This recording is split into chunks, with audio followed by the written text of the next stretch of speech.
Oh my god, are we? I think we are, fellas. All right. Impossible. I cannot be connected to the internet. Hello, everyone. This is your favorite dungeon master, game master, whatever you want to call me, here, and we're back with my lovely players for another week of therapy. I mean, D&D. That too. I think I made the wrong call. So, with us starting out, like to give a shout out to all my lovely players who grace me with their presence.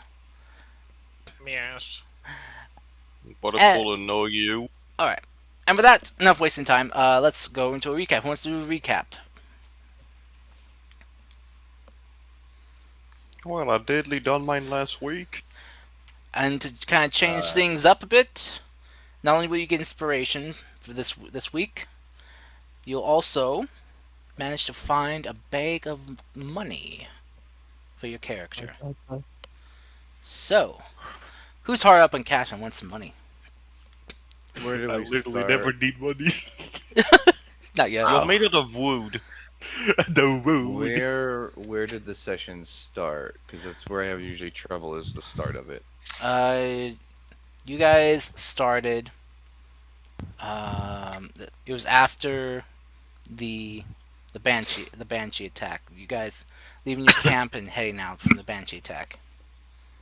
Mm-hmm. And this was um after Yamaguchi, correct? Yes, Okay. you guys were right here.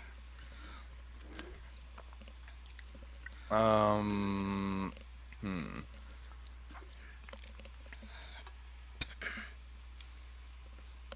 I legitimately cannot recall what happened. Just vague bits, so I'm sorry. Okay. Anyone else want to attempt? I'll do it first, I guess. Okay. I don't remember much either. My brain's not working, but what I can remember, we let's see. As we began to travel, family drama ensued. Oh That yeah. was that was interesting. Darvo and Maru had some drama where they finally, hopefully, uh, resolved the issues of what's been going on. Turns out that the longer you hold the blade, apparently, the one Daru has. Oh, so let's talk to Fable in real life. Yeah, someone's talking to me. Hold on, sorry. I don't know what the blades got into him. Oh no. It was at this He's- point players realized they should have kept notes. yes. Yes, you should. Oh fuck. Yeah, but if I do try to take notes, then I won't be paying attention during the session. So, Mm-hmm. I'd Shorthand. rather enjoy the session itself. Shorthand notes. Also, this is why I upload the sessions for you guys, so you can go back and listen if you need Wait, to. so instead of the recap, couldn't you just fucking give a link to everyone and then we just keep on moving? Give it what? Give the link to the YouTube video and boom, done. No, because everyone on the internet knows it. I'm confused what we just said, but I'm just gonna pretend like. You say instead of having recapping for our viewers, just give them a link to the last week's session. It's like no, No, because everyone. cringe. Well, Back. welcome back. Sorry about that. Don't worry. Yeah, it turns out that the fact that the longer you hold the blade, Darvo has, turns out you slowly become cursed by it. Well, not cursed by it, but you slowly end up turning into a drow, possibly. Then there's a whole discussion that kind of got really out of nowhere and out of place. And pretty much the much I can remember is there's secrets and lies, family drama, Rockpine just being a nice old man with his tourism act, and yeah. Ooh. And then we finally made it to the city of uh, Kugamura. Kugamura, where it turns out that it is very peaceful there. It is filled with positivity. a Oh, yeah. strange aura positivity happens. Most of us succeeded except the two brothers who are very huggy right now, which is good because they kind of needed the positivity. We should keep them like this. It depends on how long the aura lasts, but sure. All right. And pretty much all we did was travel, make random jokes, no combat happened, and yeah, we finally made it to Kugamura. Don't forget Oh, the we merchant caravan right. I was about to do that. who you're We ended up. traveling with. I was just about to say, Mr. Cars, we met a traveling merchant band where we talked. I think some of us bought a couple supplies, and we decided the bigger the caravan, the safer we are to get to Kugamura. And with that, we finally made it here. They're really nice people. They told us different stories. They told us about apparently a trading guild or something like that. A merchant's guild, I mean. Yeah, they're nice people. All And right. that's all I can remember. All right. Sorry, it's not so good as the other one, but One other thing is that Maru had received back finally a response letter to all the letters that he had written and sent out. Back from a lady, Valerie. And from basically her telling him where like the places where she thinks she is and what's going on, and well, if you don't remember, suspicious things happening. I've pieced it together. It's gonna be very fun when we get there. All right. Well, you did you did your best, Fable. So I know. I'm sorry, Cars. I'll give you inspiration, Okay. and but only a bag of 2 gold and How three how dare silver. you, Cars? How dare you, Cars? So You just scammed him. You Right. bastard! Scam. I will kill you.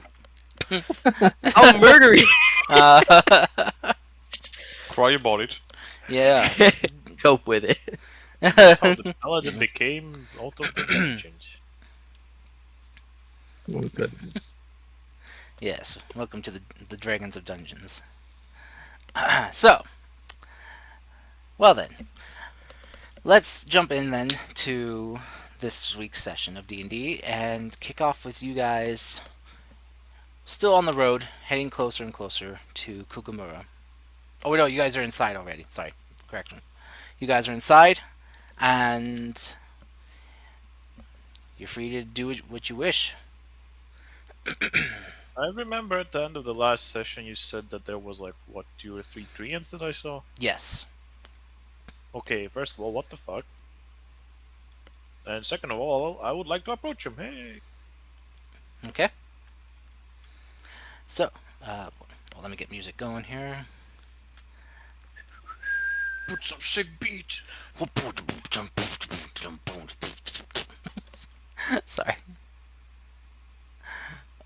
There Right. was an attempt. That's fine. Oh wait, let me mute it. Oh,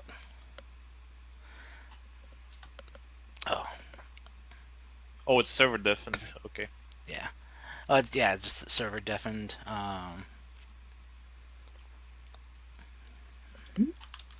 I've- oh, gotta remember it's Groovy's dead.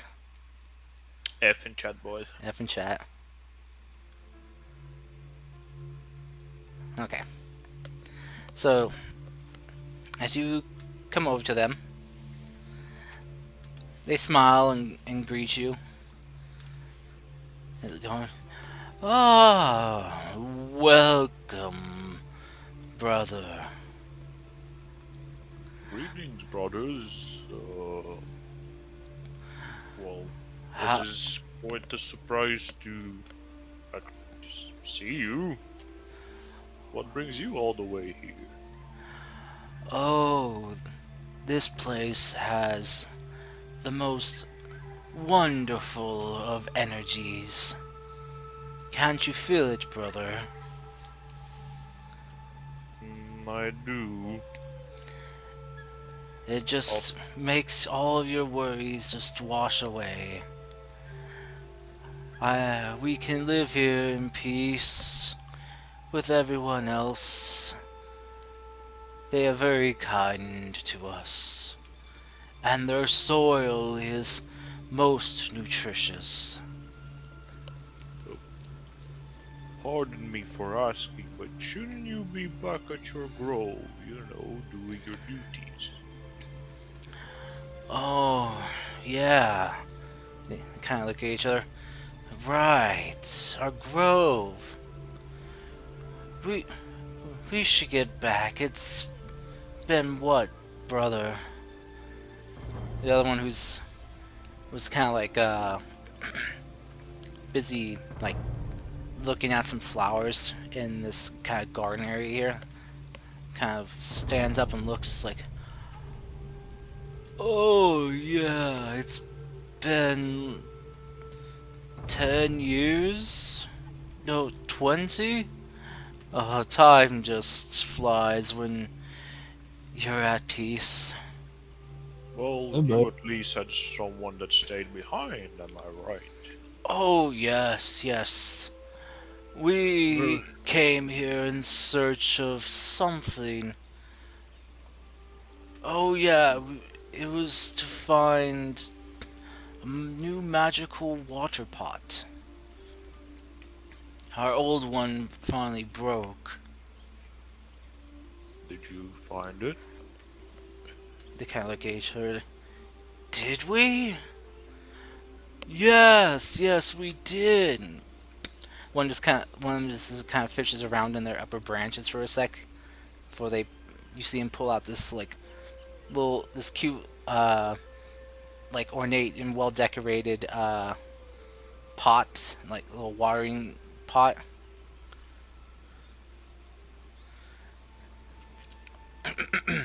And he's kind of showed it off to you. Very good. Well, I also came here with a message. I don't know if you have known. Actually, which grove do you come from, young ones? Oh, we they kind of look at each other like, oh, we come from the Evergreen Grove. Would Rotman have heard of this grove before? Roll me a history check. Sure thing, buddy. History. Normal. 18. 18. Yes, you have. It's a grove from that's more in the colder part of the land, usually in the farther north. It's just like east of like northeast of Sakuzawa. Okay. So he'll go like, okay, well, I have a great message to tell you. Maybe you should tell this message to your elders when you finally get them. There's been a massive disease, a plague of sorts, going around infecting living beings, and it seems to be especially dangerous to plant life and us. So I bring news from Bountiful Grove to all the other groves, warning them about this. So if you basically, he'll quickly describe the symptoms and like how to catch them, and go like, I have not yet found a cure, but if you see anyone with these symptoms, I would recommend either isolating them or, just trying to recycle them. Oh no! It is not good, no. Oh, yeah, that's a. And they kind of that's a real bummer. We'll be sure to warn the others about that. Come, brother, we should get going. Shame to leave such a beautiful place. Such a peaceful place. You're doing it for the greater good. And you're kind. Yes, yes. There are so few of us. Indeed they are. We should preserve what we have. Yes. Very good. Well, it has been a nice talk, you young ones. Keep doing what you're doing, and go warn your loved ones in your grove. I pray for Right. your safe travels. Right. Just one more minute as we tend to these flowers here. They kind of like turn and go back to the flowers, and it's kind of like just kind of start kind of sifting through them, like pulling out little weeds here and there, Mm. and then taking the magical water pot they had and watering the flowers. And they kind of stop and look at each other like, what were we doing again? You were going to go back to your grove? Right, right. They kind of like pause for a second. We should go then. You know what? I feel very generous today. Why don't we have a walk till the city gate? Okay. Then I'll make sure that they actually leave the fucking place.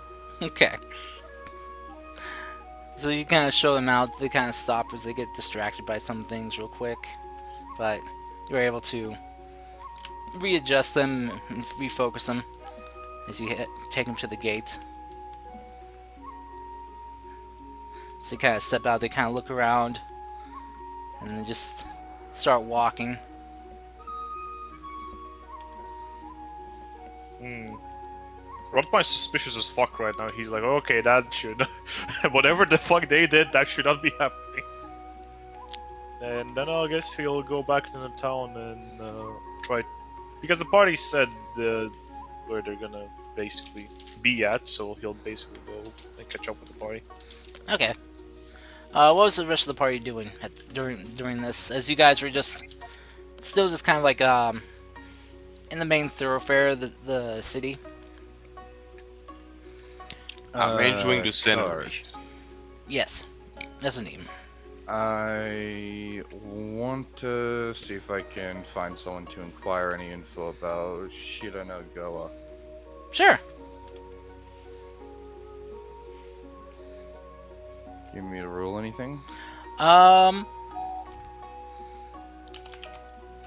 No. No. You don't need to roll anything. People here are very happy to help. So you ask around for a while. Just kind of asking those that are like nearby the area that's your guys' cart and the merchant's caravan parked. And people just kind of look at you, kind of like curiously. It's like, oh, Shiranagawa. I'm sorry. I'm sorry. I don't know a place like that.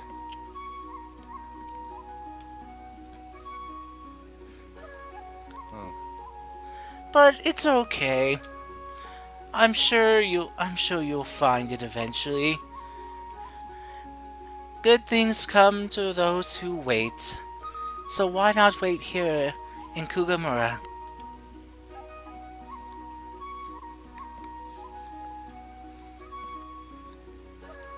right.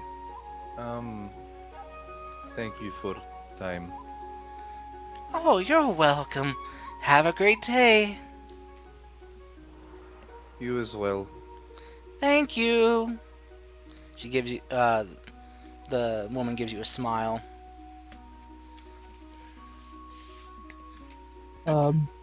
Cars. Yeah.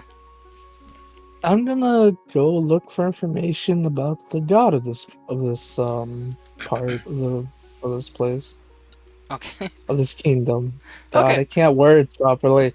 I'm Okay. gonna go look for information Yeah, everyone's about the everyone's splitting the deities. splitting the party, find We're information.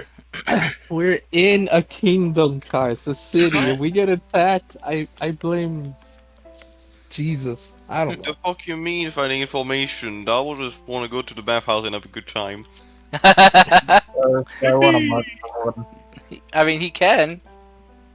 Uh, I would like to also go to the blacksmith cast, Sakura, but after Fable's done. Okay. Yeah. All right. Um. So, Fables, you go around. As Clay goes around asking about Mm-hmm. the god of this kingdom here, that the one that this kingdom follows. Yeah. Um. Everyone's happy to tell you. You know, you see a lot of the people you see here, as you go asking from person to person, you see they either, like, in their shop have like a statuette that's supposed to symbolize the god, or a lot of people are wearing around their necks like a holy symbol Mm-hmm. for the god, and they'll give you, like, each person will kind of give you different bits of information. Like, they'll tell you that that they follow the beliefs and dogma of Ryshen. That she is the most wonderful, benevolent, merciful god of her siblings. That she is the light and warmth and hope in this world. That she loves all mortals equally and believes those that do wrong can be redeemed if just given the love and kindness that mortals deserve. That she protects those that are lost and alone. Basically, just making her sound to be like, like Mother Teresa, I guess is his real world Mm-hmm. equivalent. Right.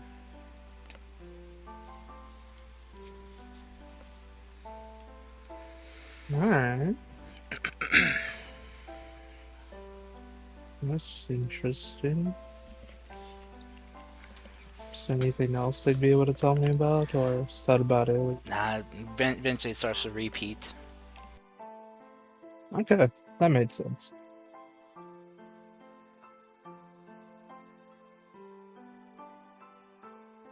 Alrighty. Okay. So, Ryu wants to find the blacksmith here. Yeah, Sakura. Yeah. Uh, Darvo and Halfway. Rin, what did you want to do? Bathhouse fun. Okay. Darvo, you kind of wander off from everyone else and asking around for if this capital has a bathhouse. Of course, the people here are happy to point you in the right direction. And yeah, you were shown to where a very lovely bathhouse is. It's called the Floating Petals. Sounds pretty cool.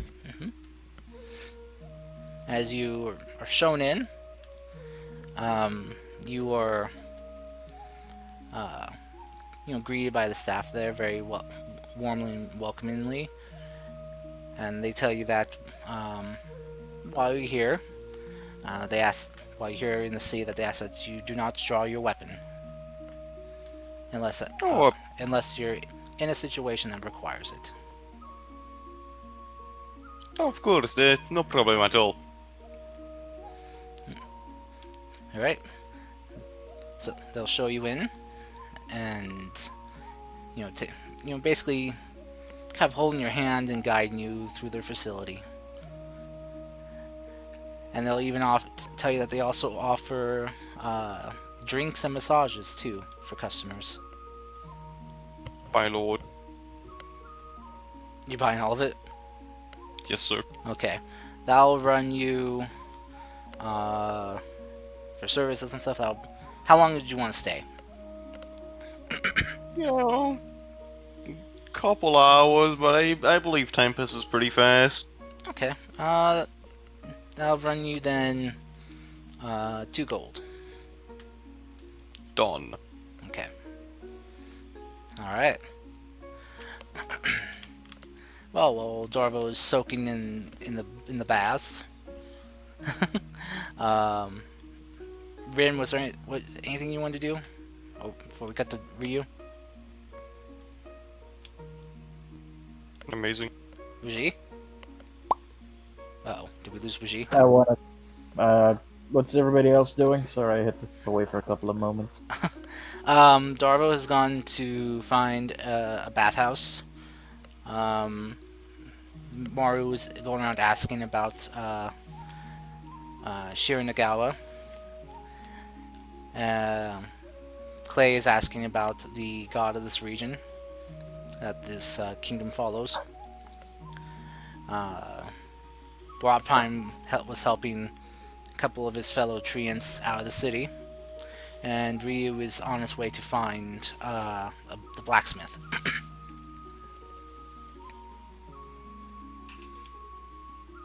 I'm going with Maru. Okay. Alright, so Maru, you are accompanied by Rin as you go around asking about Shiranagawa. Okay. So, Ryu, as you... I guess we're just splitting the party today. Head out to find the blacksmith you were informed about. Mhm. You ask around for a bit where you can find the blacksmith, one that matches the description you were given. And you're happily pointed in the direction. Then they just tell you, but you're told by each person you ask that you don't draw your weapons while in the city. Unless it's absolutely necessary. Like just not even even holding it. I don't understand. Yeah, they say just don't take your weapon from your sheath or off your hip. Okay.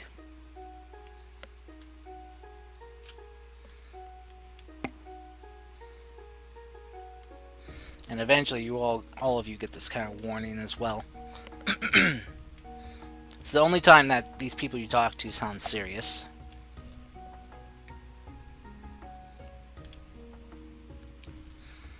So, but you do make your way to basically the business district of the capital here. You see there are a lot of shops. You can hear the sounds of like work going on, of crafting and building. And you eventually find this blacksmith shop that you were directed to by the other businesses here. And you see it's called the shop's called the Intricate Works Inc. Okay. As you enter into the shop, you're greeted by the person at the front desk. You see this kind of very very elegant looking elven man saying there. He says, welcome to Intricate Works Inc. So, how may I help you? Are you here to get something fixed, something forged? Hello. Nice to meet you. I actually want to trace or know where a sword was made from. Where it was made exactly, if that's possible. I see. Well, I'm not sure, but I'll grab our master blacksmith and have her come speak with you. Please do. He'll step and head back. As he kind of opens the door, you can hear the loud banging intensify.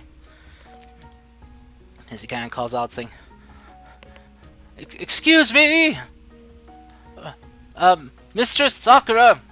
We have a customer that would like your skilled expertise in the identifying of a weapon." You just hear kind of the banging stop, and hear the shouting like, "Huh? What? Oh, yeah, sure, I'll be right there." The elf comes back out and says, she will be right out with you, sir.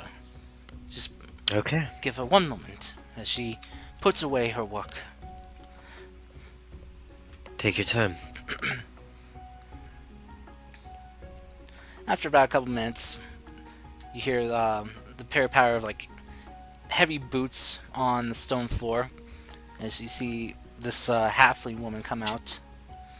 She taking off her mask. You see like her face is kind of like outlined, like her around her eyes and nose and mouth are outlined with like soot and smoke. As she takes off her gloves, which kind of shows more outlines. She holds up a hand to greet you. Welcome to you. Hello. Name's Sakura. I'm the owner and crafter of this establishment. Ryu. Pleasure to meet you, Mrs. Sakura. You as well. So, I hear that you want the identification of a item. Yes. All right. Well, let me see what it is. Karst, before I continue with this, what did the people say? You're not allowed to, like, take out weapons? Yes. So in what manner? Like, I can't even take it out with its sheath off of my belt? She kind of looks at you and realizes your kind of like confliction. Say, "Oh, right. Do not worry. Well, you are given permission, but in my shop, to remove your weapon." Okay. Well, thank God. I take Right. it you're an out of towner. Yes. Yes. It takes some, you getting used to the rules here. Don't worry. Well, as long as I got your permission. Yes. Takes out his sheath katana. You're fine. And- You're fine. She kind of looks at you up and down, like, "Seems you weren't dumbstruck like everyone else here, huh?" What do you mean? Oh, please, I'm sure you've noticed how kind and generous and helpful everyone is around here. And he starts stroking his beard. Well, in a way, yes, but it's a good thing. I mean, I'm not complaining. It makes the customers very cordial and very less argumentative. So, I'm not going to argue. It's good money for me anyway, so. Well then, she But- just kind of like takes the sword once you like take it out from your hip. Hmm? You just kind of look at it. Oh, follow me, follow me. Go over to my examination table over here. She kind of heads back behind the counter, and she kind of looks He'll follow. looks to the elven man at the desk. Put up the sign that's saying that we're closed for, let's say, give it an hour. That way you can go and get yourself a break as well. Take an early lunch.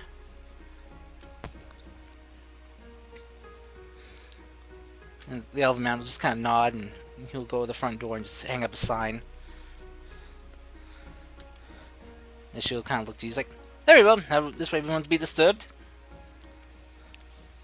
Alright. Sounds good to me. So she heads to this interesting-looking table that's set up with a bunch of different tools. Not so much for like blacksmithing, but for probably different probably identifying, as you can guess. Oh. And she will kind of look at it. Say, excellent craftsmanship on the sheath. Very fine wood.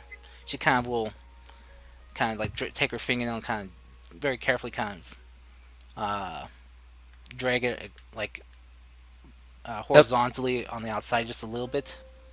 Excuse me, Mrs. Sakura, is this safe Yes. for the sword? No, don't worry, don't worry. I'm just getting as much information as I can. Ah, okay. I can mend any small breaks. Don't worry, and I rarely ever break anything. The only time I break something is if it's shoddy craftsmanship. Oh, okay. Well, I I did talk with an experienced blacksmith from Hosohara, called Ghidorah. She did say it was durable, Oh, you know so I her. guess it's all good. Oh, you know her, huh? Yeah, she was the one who told me to come here. Ah, sweet lass. Oh, you know, Kind lady. I taught her some of the things she knows. Hmm. So Wow. I bet she wouldn't admit it. Anyway, she kind of continues like dragging her fingernail along, like down like your sheath a bit more, probably making like an inch long incision with her fingernail, and just kind of like press her nose against it and kind of start sniffing. Interesting. Rosewood sheath. She'll kind of place her hand on it and just kind of utter a few words, and you'll see that the small incision she made is repaired. Wow. Alright then. So, rosewood sheath with. She'll kind of like give it a small lick. Interesting. Plant-based paint. No hint of any kind of chemicals or alchemic mixtures. Very natural. Okay. She'll just kind of wipe it off. Now then, for the most important part, she'll unsheath it and just kind of hold it up to the light. Wow, now that is a beauty right there. Very nice. Very clean. Looks like it hasn't been used, like, at all lately. Yeah. She kind of will look at the wooden sword on your hip. Ah, a bit of a pacifist now, are we? Yes. Well, if you want looking to sell this thing, I'd be very happy to buy it from you. Oh, no. I'm sorry. It's not for sale. Alright. Strange for a pacifist to be carrying this around. It's an heirloom, a family heirloom. Ah, alright. Well, I'm surprised your family didn't tell you where it came from then. She'll just kind of set it down, and she'll grab a set of like magnifying glasses and put them on and kind of look at it. Interesting work here. Huh. She'll kind of like take a small little hammer and kind of gently just kind of like tap on it up and down the blade, listening to the pings it makes. Interesting. Huh. Metersite ore was used to make this. Do you hear that tinging, that kind of reverberating tinging sound? What do you mean meter sized? No, metersite. What is that? Oh, it's a term, at least here in our kingdom, we refer to as a sword that was crafted with, well, the metal from the sky. The gifts from the gods. What? You know, the shooting stars that fall from the sky and crash land here. The tears of the gods gifted to us to use to make things that we've made. Some of the most amazing items crafted by our skilled craftsmen have been made with the tears of the gods. Wow.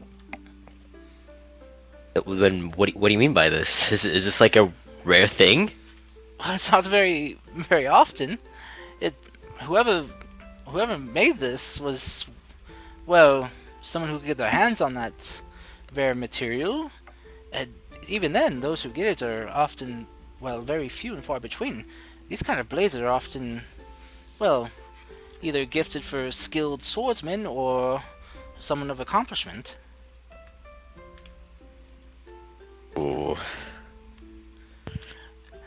She will kind of like put the hammer down and start kind of like examining the blade. She'll take this cloth and kind of dip it in this kind of liquid fluid and start wiping it down. So, there we are. The patterns. That is the handiwork. That is the hand and the call sign of the blacksmith right there. You see the pattern that forms along the sharp edge of the blade? Almost. Yes. See it how it almost looks like a row of teeth. That there is a sign of a blacksmith who was trained in the north. The north. Yes, from the Fujitora Kingdom. Tora Kingdom.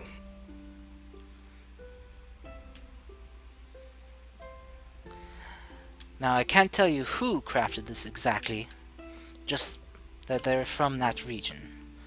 Now they do have a few blacksmiths of note up there, but which made this I cannot tell.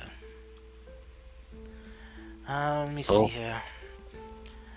Maybe he put a call sign somewhere, or maybe a branding of some sort. I'd hate to unwrap the handle. That's the only other place I could guess where it might be.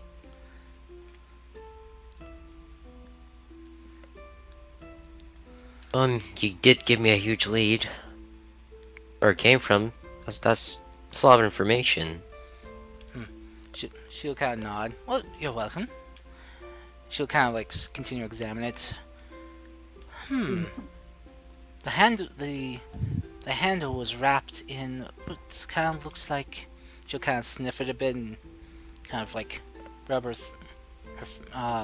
fingers across the threading it very slowly. It feels like a mixture of silk and horsehair. Silk for comfort, but horsehair for durability. Interesting. Well, I am not sure who made this, but as you said, you now know at least from where it's from. Well, I do not know who your family ancestor was that got their hands on a blade such as this, but well, if you're ever interested in selling it, I'll give you a very, very fine offering for it. I'm sorry, but I cannot sell this. It's precious to me. Alright. Well then, she'll just kind of like clean up your blade and kind of give it a polish, making it kind of really shine real quick, and you'll see she'll just also take a little bit of like clean out the inside of your sheath as well, and like restock it with blade oil, and we'll just kind of slide the blade back in, give it a slight bit of a shake. It's like, alright, well, it's all clean and ready to go. Oh, and here you go. As I know she didn't have a blade cloth on you. She'll hand it to you. You'll want to use this to wipe the blade down every once in a while. So every week? Yes, that should do. At least once a week. Wipe it down, take it out, wipe it down, do a bit of maintenance. Do you have a whetstone on you? No. Well, I can sell you one if you wish. How much would it go for? Oh, just, whetstone just be, depends how good of a quality one you want. Do you want to last you a while, or one that'll last you a short while? How much would a year one cost? Let's see, for one of that quality, be 1 silver. Oh. And for my appraisal, that'll run you 8 silver. Okay. Uh, we'll hand her a gold piece. Thank you. And excuse me, Mrs. Sakura, Yes. but how much would this identification cost me? Oh, that was the 8 silver for my work. Oh, oh, okay. So it'd be 9 silver for my work and the whetstone. All right. Yeah, he hands her a gold piece. She'll hand you back 1 silver piece. Thank you. Really, really appreciate it. Oh, you're more than welcome. It's not very often I get to work with a blade as well crafted as that. Something that well made, well, probably rivals some my own. Hmm. Well, I guess I should take extra care of it now. Indeed. Might have been a good thing that you've been such a pacifist with it. Though, Hmm. I will say, if you ever decide to use the blunt end of it, that thing was so well made that it could take the beating. Probably even without chipping or breaking. Oh, so tell me I can still be a pacifist with it. Yep. She kind of like sighs and it's like takes the blade out from the sheath for you and shows you. See, look, sharp end, and flip it around, dull end. But it's dangerous waving a sword like that around, isn't it? Oh yes, of course. I mean, you got the sharp end pointed in your direction, so of course it's going to be dangerous a bit on the backswing, or if someone kind of like pushes it against you. Yes, I mean, it has its risks, but I mean, if you ever need to use it, you can whack. I mean, a good thunk to this to the temple will knock someone out. But unless if they have a extra hard head, though, it might take a few extra whacks. Thanks for the tip. But I that is risky. Well then, well if you need any assistance with anything, you might want to go to a woodsmith if you want them to check out that wooden sword of yours and see if it's how it's holding up. Oh. Okay. Well, you gotta maintain all your weapons, not just your metal ones. You gotta maintain your wooden Of ones course. as well. Wood wears down and breaks just as metal does. True, true.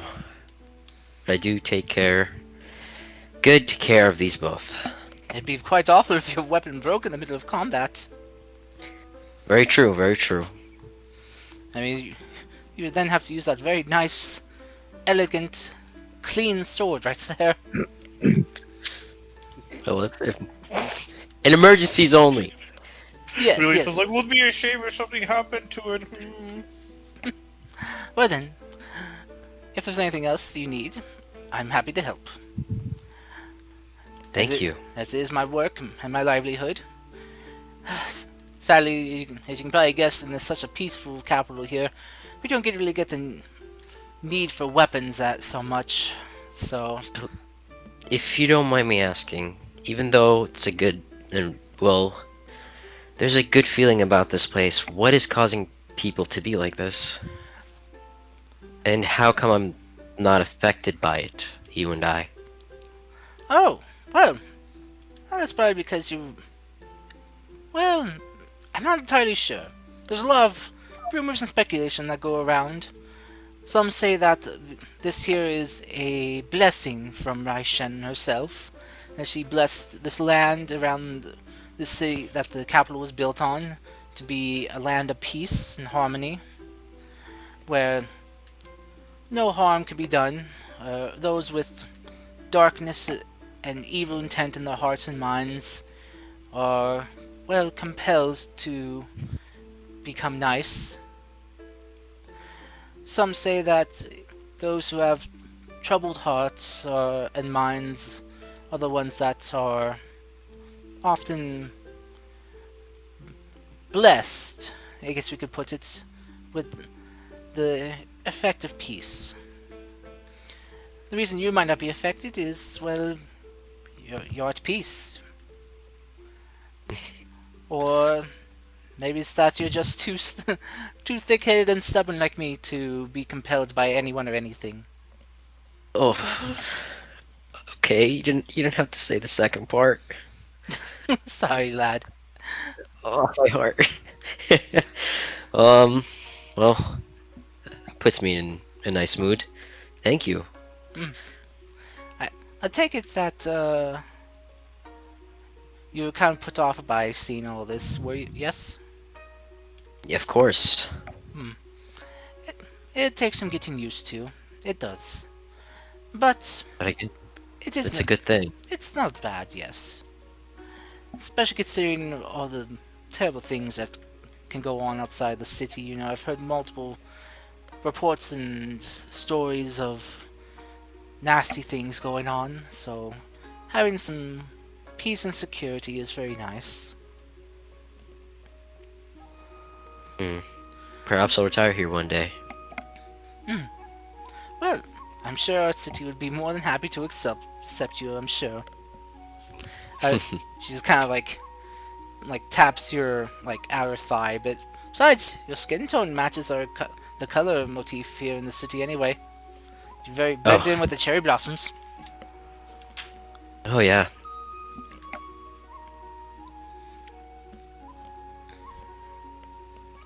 Well then, if you have anything else, I'm happy to help. Or if you need directions, I can give you those too.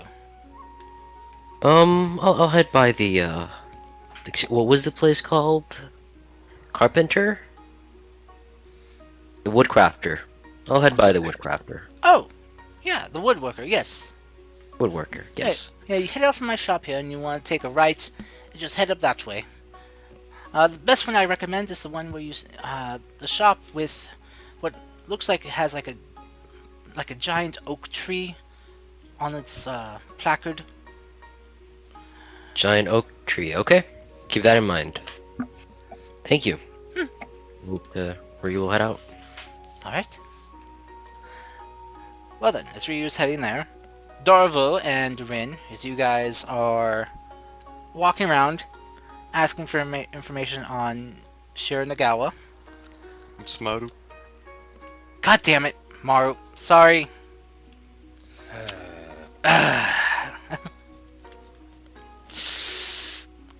I'll get it right all the time eventually.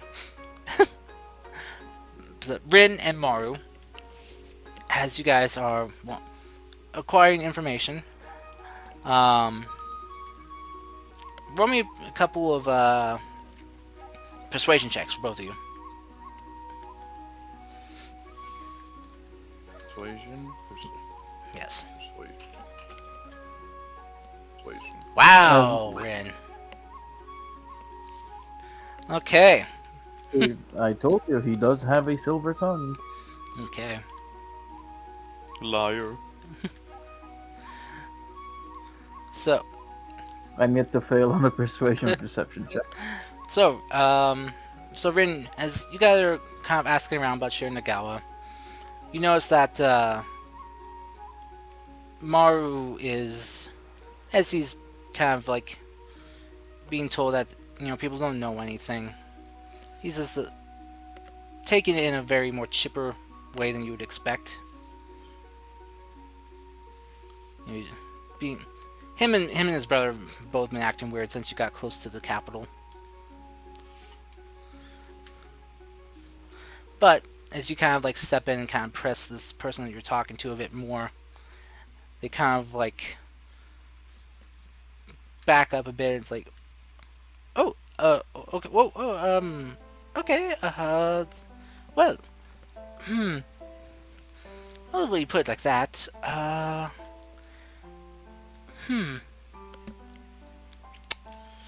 I don't know of a Shiranagawa exactly. I've heard tales that mention a place like that, but I don't know where it is exactly. I'm sorry. Though, well, Could you let me to the stair? yes, of course, I'd be happy to. Be more than happy to. If it can help you, yes. Let me think. You kind of like ponder for a bit. Where was it? And I kind of like look up at the sky a bit. And then he starts to notice like a butterfly going by. It's like, oh, look at that butterfly. Oh, it's so beautiful. Uh, The can you tail. continue? Hmm? Oh, The tail. hello! The tail? Tail about what? Do you not remember the conversation we had not 5 seconds ago? I'm sorry, do I know you? I'm going Sure. to a library. And you said you knew a tale about a place. Shiro Nagawa? Oh, right, yes, right. I heard it from the bard. Which bard? Oh, the one at the Dragon's Nook. Where is Dragon's Nook? Oh, it's where was it again? Oh, yes. It was down that way. And then the gentleman just kind of points. Just way over there. No lefts, no rights. Go down that way. I'm not really sure. I'm sure there's left and rights you have to take along the roads, but I just know it's in that direction from here. If you keep going, just that way. I remember that the building is built along the wall of the city here. Very fine establishment. I think the only one in the vicinity there, so not hard to miss. Very big. Like 3 houses long. And 2 stories tall, yes. Has a curled up dragon on top of the building. Not a real one, of course, but a statue of one. Okay. Maru, you need to ask this gentleman anything else? Niet, I will go to Bard. Alright. Have a great day! You too. When he gets out of when we get out of earshot from everybody, I'm just gonna just kind of mumble under my own breath. This whole place is filled with hippie. Just a reminder to you, Nadim. Oh yeah. Your character got I am whammied. You're a hippie too, Yeah. boy. Yeah, you and your brother are hippies now. You're very happy now. I hate this.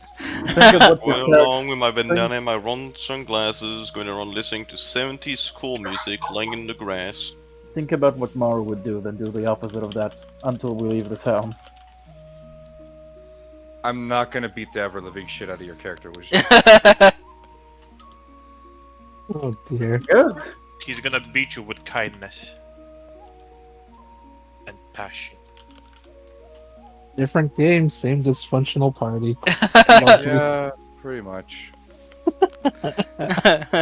Florida man, Cannot escape the bullying. Oh no. Florida man assaults this fucking city's name with a fucking bear hog. Accidentally breaks his spine. Oh, the man is dumb. So yeah. I forgot.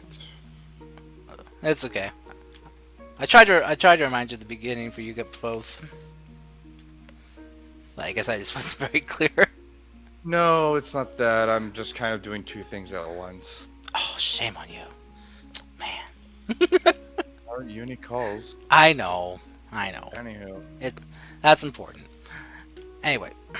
So, you guys follow the direction that the man pointed.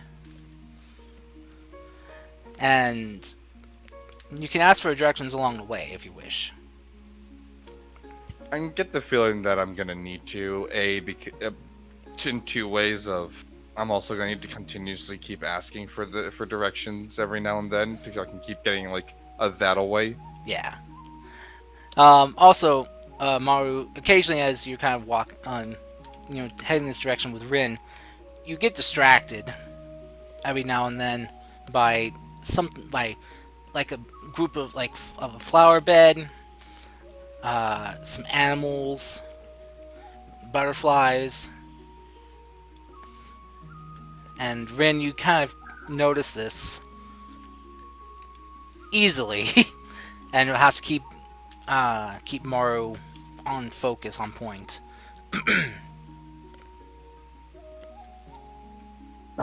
Should be easy enough. Just slight nudge in the direction. Okay. So, as you guys make your way, asking directions as you go, some people don't know about the Dragon's Nook or aren't remembering where it's located. Some do, and they keep kind of helping you along. I'd say probably after about like 30 minutes of walking, you guys eventually do find yourselves near the outskirts of the city along the wall. And as you're kind of walking along, you see there's a lot of homes here. It seems to be like in a kind of like a residential district of the city. And then you see kind of like sticking up over the top of the houses, what looks like a statue of a large curled up dragon.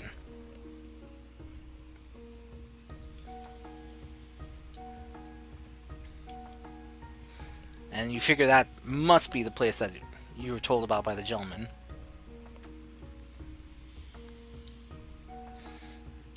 As you got I'll take 3 steps forward, realize that Maru's distracted by something, go back for him and escort him into the building. He stopped and pet a dog who's a good boy. Damn, if y'all want, I can hand you my character sheet. No, I'm kidding. Oh goodness, chill. So you're telling me you wouldn't pet a good boy? Oh,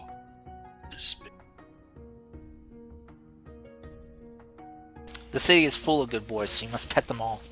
the 1,000-year journey. Yeah. Journey of 1,000 good boy pets. Oh, that would be a good character concept. Just fucking, what's your fucking motivation? I just want to pet every single dog.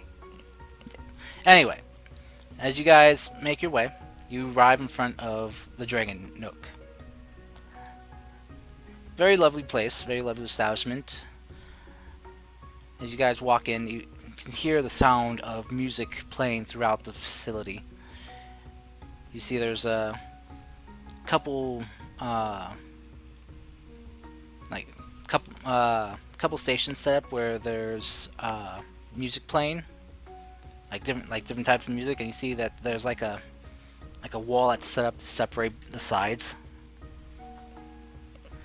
You see one side is like set up for like eating, like a restaurant, while the other side is set up for like primarily like those who want to just like come there for drinks.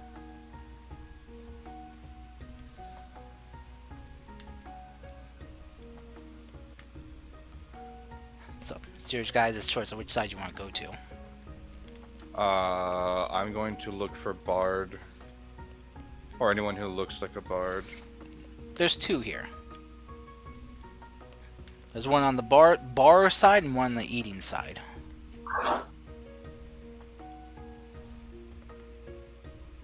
Though, I mean, I'll talk with both eventually. Okay.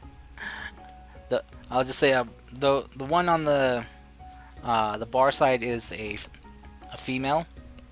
You see, is a female tiefling, and the one on the food side is a male elven man.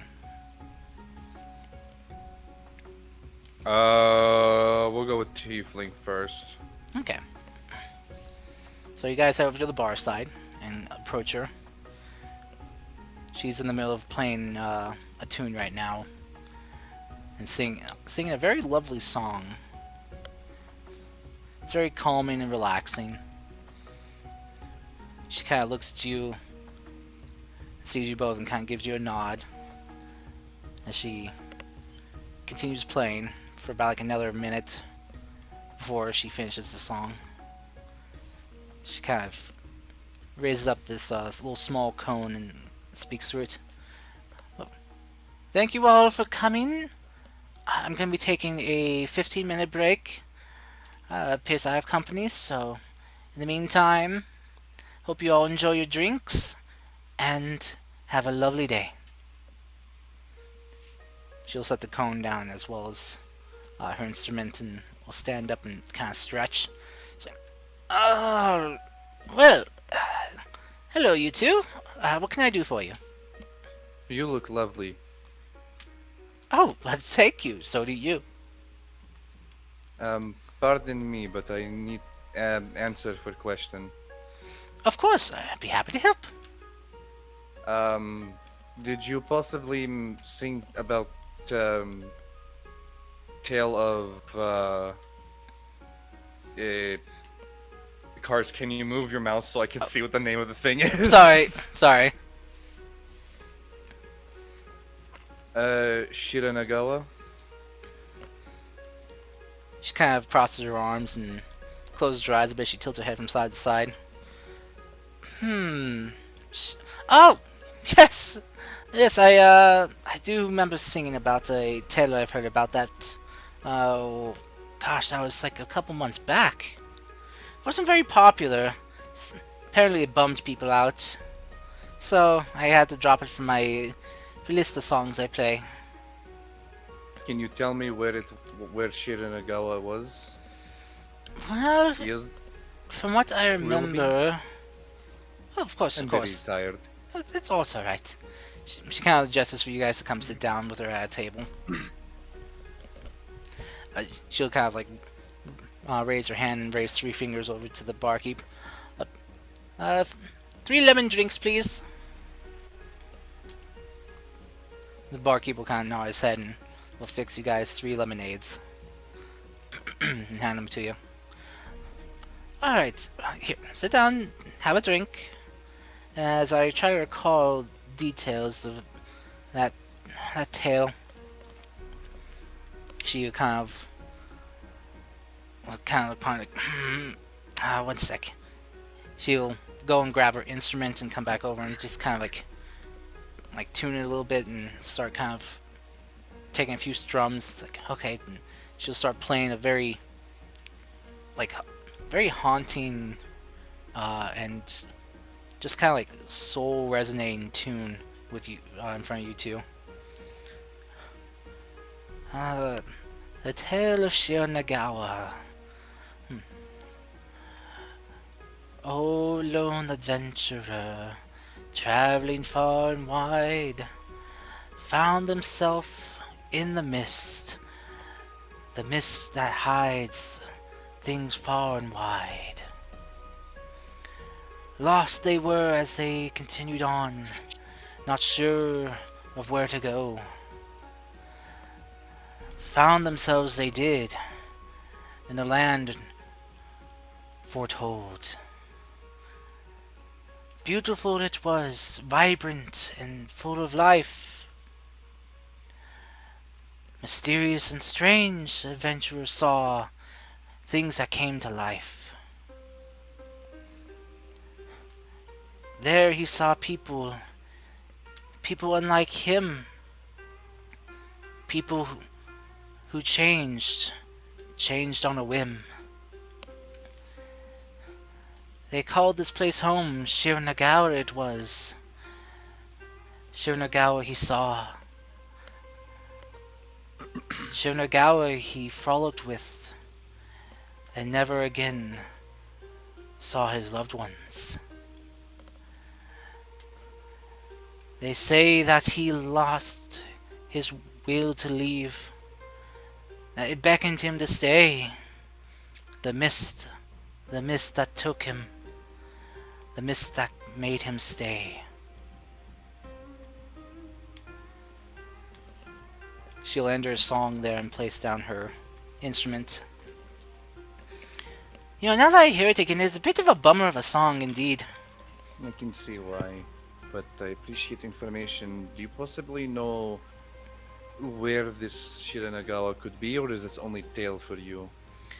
It's only really a tale for me. You look very pretty. Oh, thank you. You're quite handsome yourself. She'll just kind of like lean over the table and just kind of gently pinch your cheek. It's a shame you cover it up so much. Hard to see. Sunlight hurt eyes. Oh, she'll just kind of like ruffle your the top of your head a bit. Poor young lad. What? She's kind of like scratched the back of her head.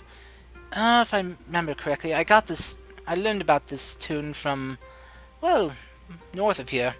It was when I was taking a break in the city of Iwahana. Maybe you can find out more from there. Yes. Would you like to possibly go do something later? Oh, sure. What did you have in mind? Surprise me. I'm new in town. Well, I'd be happy to show you around. Would your friend like to join? No, he's okay. Okay. She kind of smiles and just kind of like takes her braided up like ebony black hair and just kind of like brings it over her shoulder. He just kind of looks at you, Rin's like, "Oh, I'm sorry there, young man, but it looks like me and your friend have plans later. Hope that's all right with you." It's fine, it's fine. He deserves the company, he needs it. All right. She she smiles and just kind of giggle a bit. Well then, is there anything else you need? You know, you're welcome to seconds on the lemonade. I'll cover the tab for this. And if you want, you could stay for another song. I promise I'll play much less depressing tunes and tales. It's okay. I need to go do research about I'll a stay. subject. Wait, sorry, what'd you say, Dean? I'll stay. Oh, well, she'll just kind of like place her hand on top of yours. Well, I enjoy the company of a nice audience, especially cute ones too. She'll kind of look over at some of the other customers that are here. A lot of the other people here are just not sure what to do with themselves really. A lot of daytime drinkers, you know, people who love the drink a little bit too much. But I know no one like this at all. oh, well, it keeps them happy. So, well then, she'll kind of like get up from the table and head back over to her seat where she's set up. And she'll kind of pick up that cone and speak through it again. Alright everyone, I'll be continuing Tale again. Let's see, any requests from the audience? You see like a couple people look over at her. And just one person kind of shouts out, just like, Play Wonderwall. yeah, play Wonderwall. Sorry. It's like, so she just starts, just kind of, you see this like serious like look on her face as she smirks, and like starts jamming. Play Sandstorm. Do do do do do do do. Oh my god. Oh yeah. All right. We're terrible people. Anywho. So Rin, you leaving Maru there, you head to the library. If need be, I can track him down.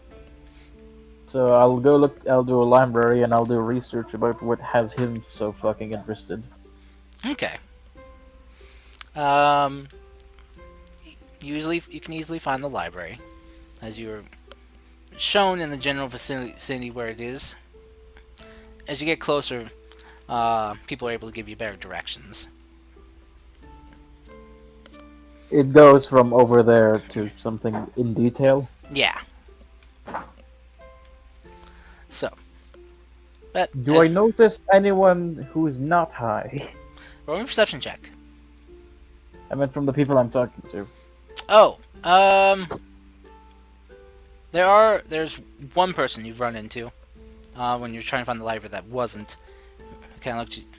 He was the person that gave you the more clearer directions. Something I want to ask him. I was like, one more thing. Huh? Yes.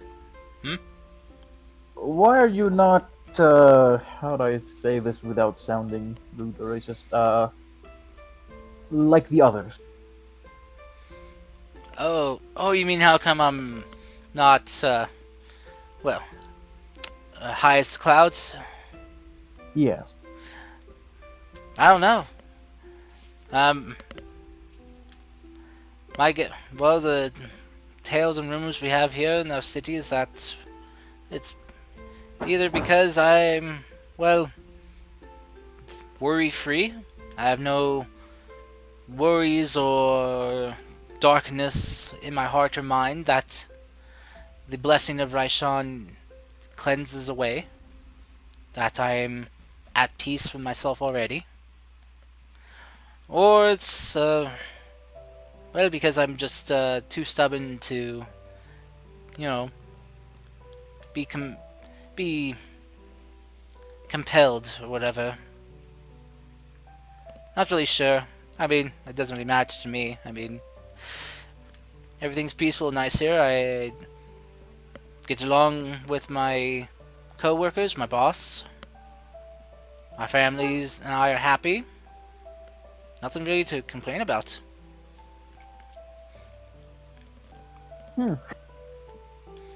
Interesting. Anyway, thank you for the direction. You said that way and then take a right? Oh, yes. You want to head up, yeah, that way for a few blocks. Take a right. Head down then about a couple more. Then you take a left and you'll see it. It's a big building. Alright, thank you very much. And then Ren is gonna start heading to library. Very well. Alright. So as you arrive at the library, it's filled with a lot of books. Like, this place is pretty big. It's pretty impressive. It's also impressive to see there are a lot of people in here reading.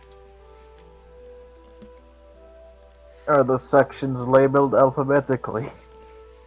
They are.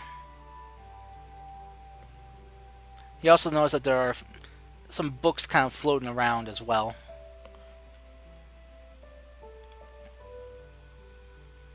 Uh,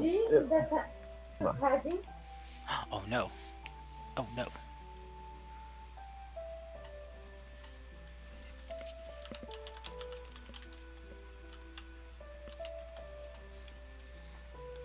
Go on to somebody else. Might take me a bit. Okay. Well, let's see. Oh no, Frenchie. Oh no, yeah. Frenchie just, I noticed Frenchie messaged me like 13 minutes ago, saying he had to go in a hurry. So we don't know when he'll be back. Oh no. Oh, we lost Darvo. He's dead. He drowned in the pool. He You have 5 minutes, go. He drowned. Oh, okay. All right. What are you looking for, Rin? Any information that has to do with Shiranagawa. Okay. Roll me an investigation check. Ah, yes, the one thing I am good at. I think that's a lie. It is. You are hard for looking for information on that topic. You kind of scour through the S section trying to find, something that says Shiranagawa. You're not finding anything.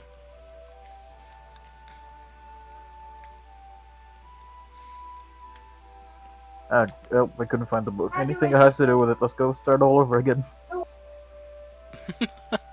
So say that again.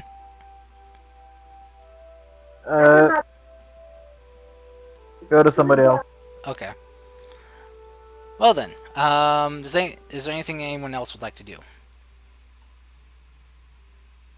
Oh, everyone's too, I guess, freaking, what is the word? Cult-like to actually give me a proper answer. Well, not cult-like, they're too in bliss right now. So I got nothing, Mr. Cars. Well, you could roll an insight check if you wish.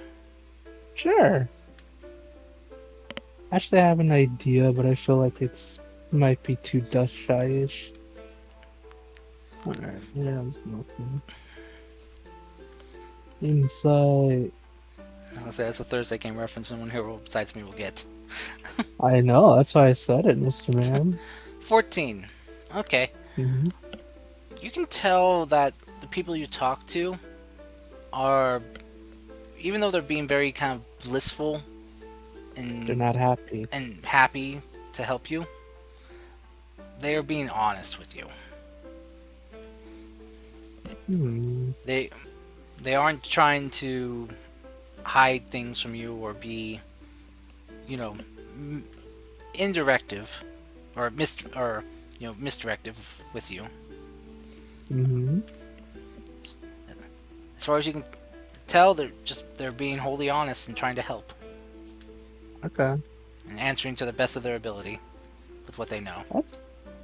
That's fine. As long as they try their best, that's all that matters. I guess.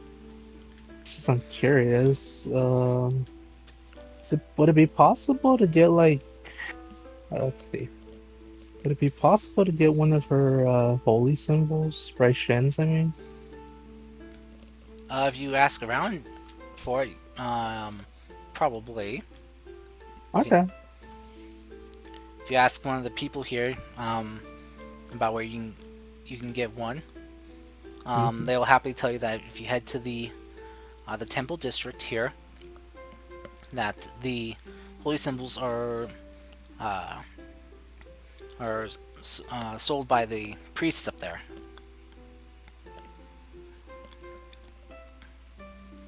They will go buy one then, I guess. Okay. Also, he's gonna look around to see if there's anything out of place besides everyone being super happy. Okay. Roll me a perception check. Okay, here goes nothing. I'm not good at those anymore. Shush. Curse you, curse. No. Curse All you have to do you. is believe. Believe. Yeah, I told you. I'm still Oh. cursing cars just because it's funny. All right. This is. As you look around, Mhm. you eventually kind of start to notice the differences between the people here. Not, besides them just being, different races and stuff, a very big melting pot of people here. But you start to notice the mental difference between people. Dear. Being able to tell the difference between those who are blissful and those who are unaffected. You start to just kind of spy. It's a look in the eyes and on the face. Everyone who's been whammied always seems to walk around with a slight smile on their face and a kind of far off gaze in their look. Far off gaze look in their eyes. While those who haven't been whammied are more straight faced and very clearly looking here in the present. Interesting. But you see that they interact with the whammy people as if everything's normal.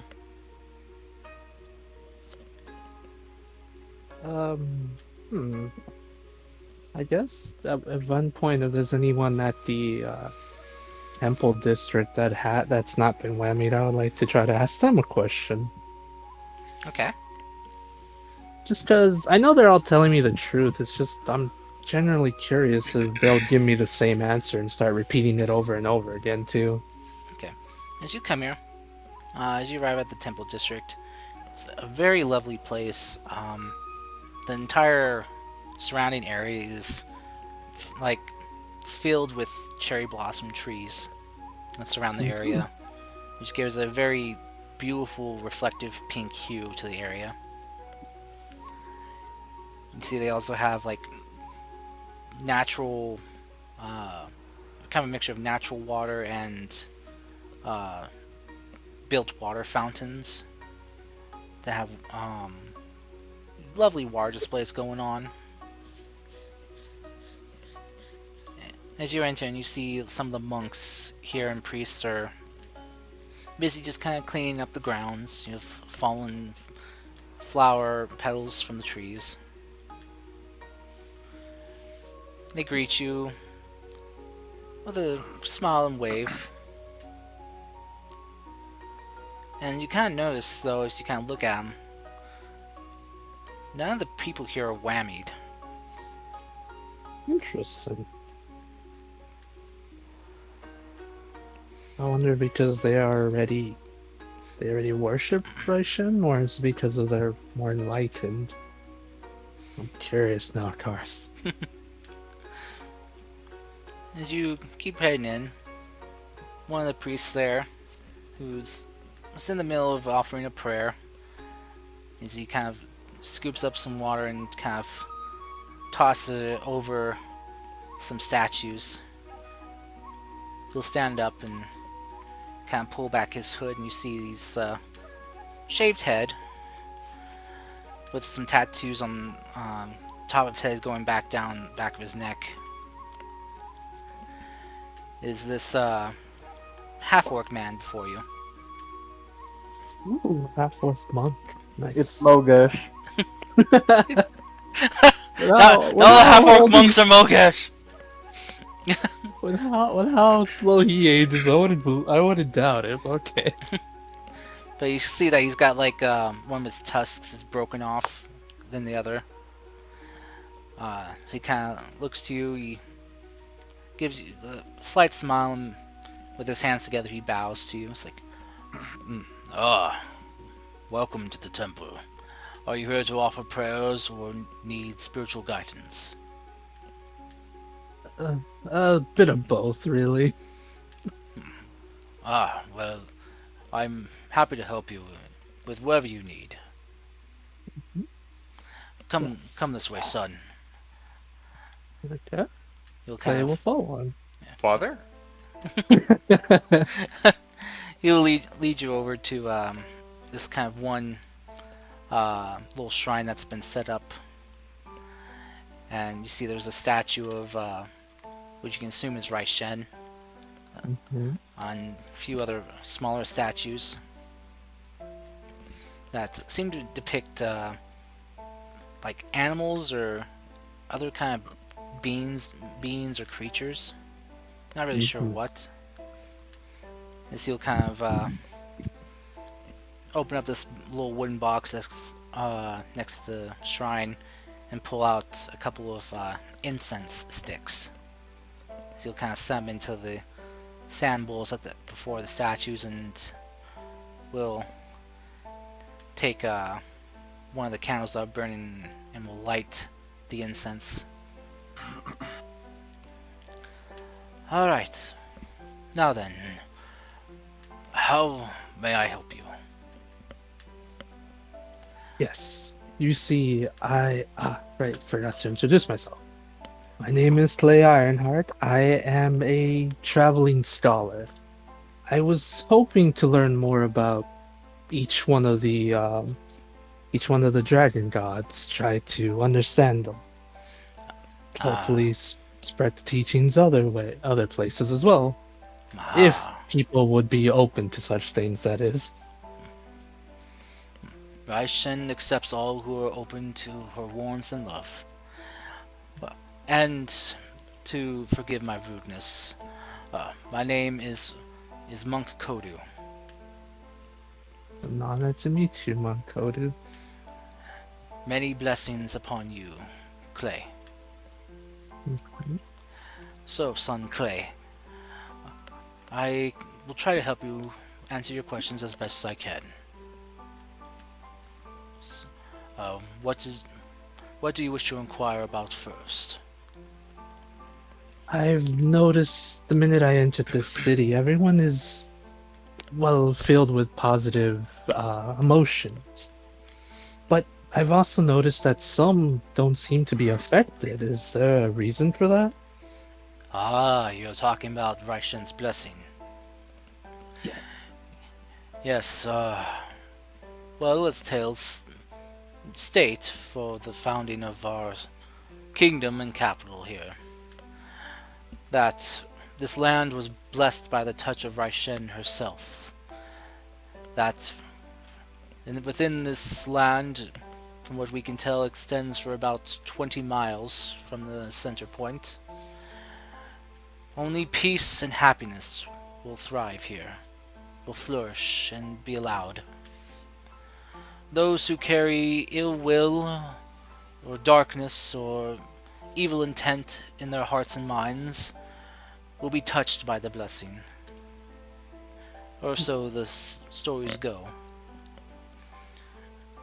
As time went on, us here in the temple have noticed that it does not extend just to vile, evil people, but the blessing can also touch those who have been troubled, either recently or in the past. Those who have come from more sadder situations that I do not wish to divulge in, for examples. Mainly those who have had Fine. a harder lot in life are often the ones that receive the blessing from Ryshen. Mhm. Sorry, misclicked. That's okay. She doesn't do this to compel or force someone, but we believe it is to help them, to alleviate their troubled minds and hearts, if not only for a short time. Eventually, from what we can have seen, people eventually come out of the state that they're in. Often after a good long rest, usually. Sometimes after a day or two, people eventually return to themselves.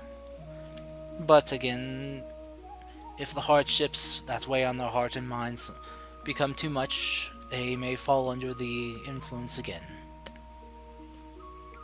Hmm. But I assure you, do not worry. The blessing is not harmful to anyone. It is Ryshen's love and warmth extending and trying to help us mortals. As she knew mortal life was full of hardships and trials and tribulations, she just wanted to offer a, even if momentary, relief from our burdens that weigh on us, that can sometimes crush someone's very spirit.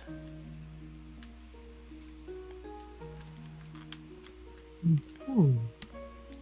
I see. I can see that you are one who is not affected by her blessing, so you must have lived a very decent life, or are not troubled by things that you have come across as much as others are.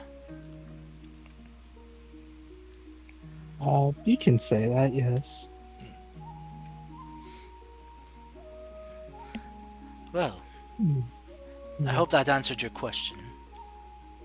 Yes, very much so. Thank you for answering my question. Words. You are very welcome, son. Gar's question. Yes. Does the statue look familiar to that one premonition play had? Um, sort of in a sense. Mhm. Some of the features are similar. Okay. As you kind of look at the statue, the priest will look at it as like, ah, yes, the statue of Ryshen, or at least how this one was built to depict her. It's been a while, and you know how art and depictions go. Things can change from artist to artist. You know, they add in their own personal touches to each art piece they make. Mhm. Though we do our best to maintain what our deities look like before they left us to go back to the godly realm.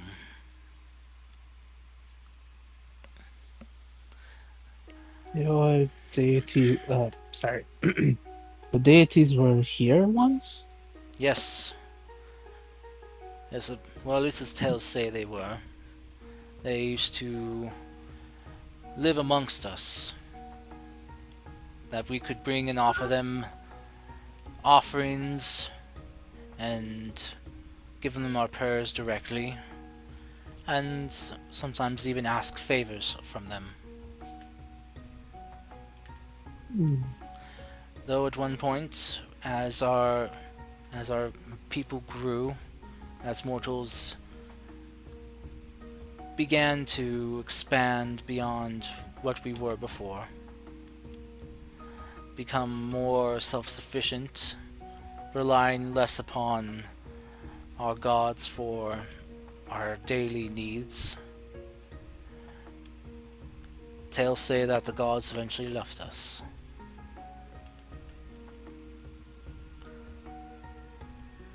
But whether or not this is true is unknown. As with statues and art, sometimes tales can get muddled over the passing from one to another. But we do our best, like with our artwork, to try to maintain a cohesive, truthful narrative. So no matter what story you hear, there it's most likely a kernel of truth within each.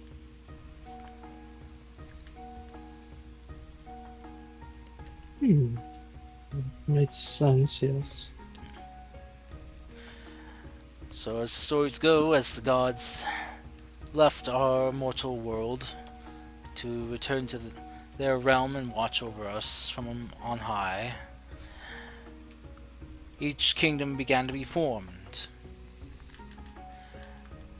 And it was then, upon each kingdom being formed, they say a blessing was given to each kingdom. A blessing from each of the gods. Rations being this one here, yes?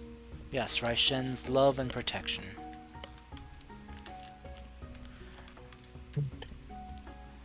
The sign that of who she was. Always welcoming in those that needed her. Taking in those who had been hurt, forgotten, or cast aside. Or even those who needed a second chance.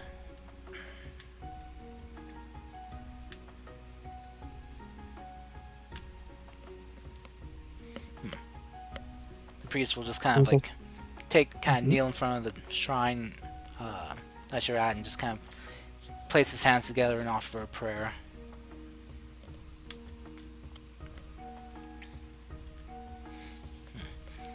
It is not only Ryshen we have to thank for our peaceful and bountiful land here. There are also the local spirits and creatures that, well, help maintain the balance here in our land. As you can see, he just kind of gestures to the smaller statues. Mm-hmm. The spirits that we try our best to live with and cohabitate with. We offer our thanks to them and offer them, well, foods and presents as thanks.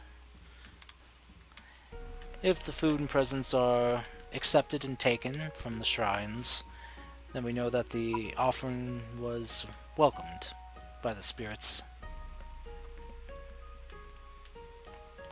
So if the president is left, then that means that someone has wronged the spirit recently.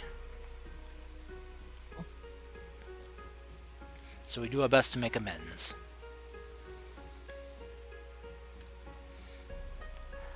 So,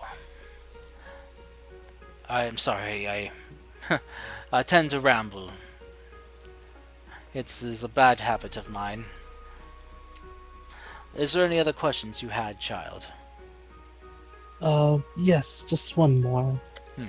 I was hoping to procure one of Ryshen's holy symbols if all possible. Oh, of course. we we do sell her holy symbols.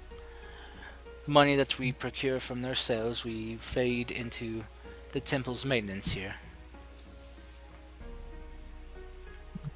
Well, you kind of will head into like the main large temple area. Kind of this like very lovely crafted building. So you kind of head up the steps. It's like, oh, follow me, follow me. They will follow them. As you guys kind of head inside, he'll take off the shoes he was wearing. It's like, please discard your footwear before you enter. Okay, Clay will do that just to be respectful. Thank you. So he walks in. He opens up the doors, and in the main hall here, you see there are other monks and priests who are in the middle of prayers, and you see this very large, singular statue of Ryshen. It's very lovely, and you can see like it's made out of kind of like a very lovely, kind of like almost like rose quartz tinted color rock with very vibrant pink gems in the eye sockets of the statue. And you see in one of the dragon's claws, she's holding this large orb, and the other one you see, she's got kind of like cradled in her hand what appears to be some type of like sash or some type of cloth. And you see then also kind of like around her, kind of like in the background a bit, are smaller statues of the other dragons, the other 6. Okay. They're there, but not the focus. I know, So- that's why I think it's funny.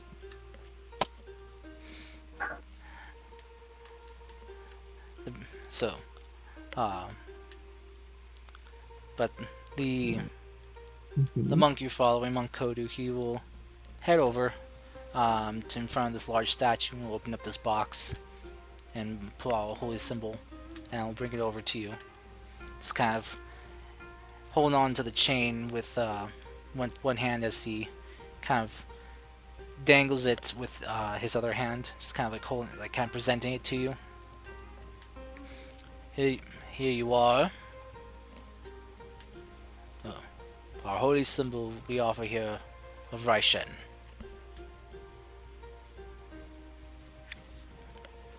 May it serve you well and protect you in your life.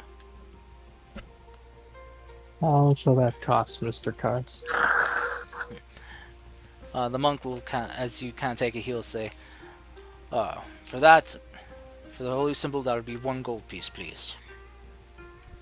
Alrighty, I give him 1 gold piece. Thank you very much.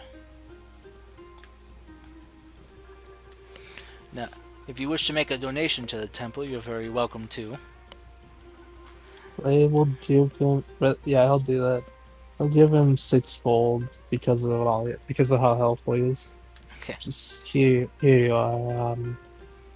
You are. Thank you again. Thank you very much for all the information you were able to give me. It's been very helpful. It was my pleasure to help you. If you have any further questions, you're more than free to ask. And if there's anything else I can do to help you, it'd be my pleasure to help you. Okay. Would it be all right if I stayed at the temple for a little bit to just admire the view? It's really beautiful here. Of course, the the temple grounds here are open to the public during the day, Yeah. so you're more than welcome to explore the grounds as you wish. Alrighty, that is what Clay's gonna do. He's just gonna pretty much just admire the beauty of the temple for as long as he can. Okay. All right. Well then, Rob Pine, since you're back, what would you like to be doing? Tourism. Tourism. Okay. Anything specific you'd like to look for? No, to be honest, now he's just gonna going through, just enjoying the city because he kind of knows where the party went, so he'll just wait there. Okay. So he'll just go through the town, see if there's anything like that could maybe help him in his quest, but he assumes that most of the time that won't really be here, so he'll just kind of walk around, see what's good here. Okay. All right. Roll me a perception check as you're kind of walking around, taking in the sights. Sure thing. 16. Okay. 16. All right. Yeah. You kind of find yourself taking in things. Start to notice, though, as Clay did, that some of the people here are not in the same kind of happy stupor that the others are. But they don't seem like any less like unhappy or disturbed by what's going on. It seems very there's natural day for them. You notice that the other thing is that all the children you kind of come across who are like out playing, playing in the streets and kind of running around having fun, seem unaffected as well by what's kind of whammied the others. It seems to only really apply to the adults in the city, or the older people, like maybe like teenagers, like older teenagers, and young adults and older people. So it seems like anyone who's very young is unaffected.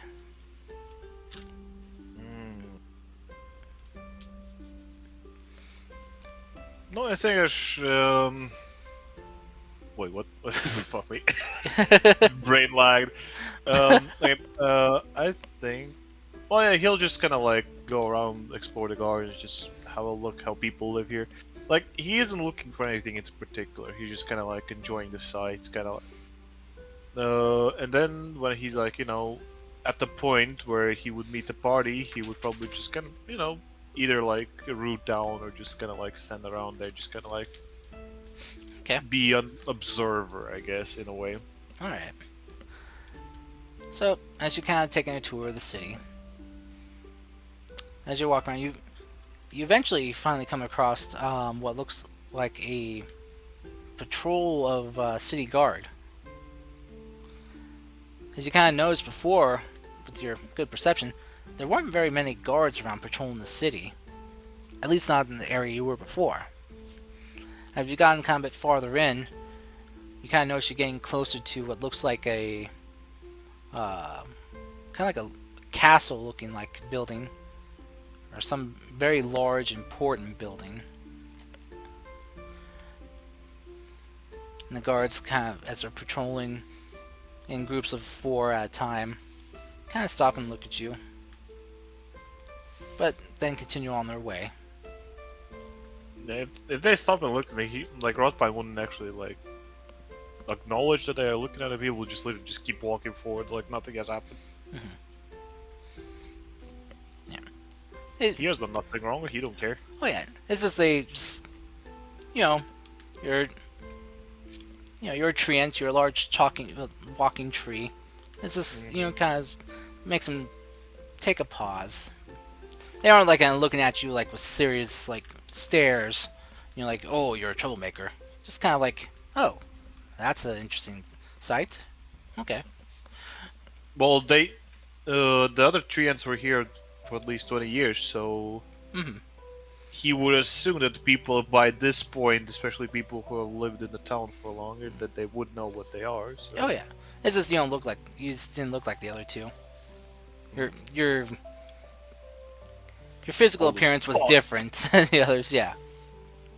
So basically, they could tell like you're new here, basically. Mm-hmm. So, but you just can't keep walking around.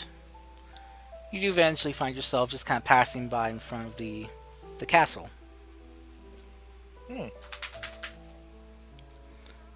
Hey, Sebastian. Sorry, my dog's just kind of wanting some attention. Alright. So, as you're kind of passing by, you see that there's a group of people kind of like out front in front of the castle, and you see that they're just kind of not being rowdy in a positive manner, as they're kind of chanting and offering offering prayers and shouting thanks and jubilations. You hear one of the people say,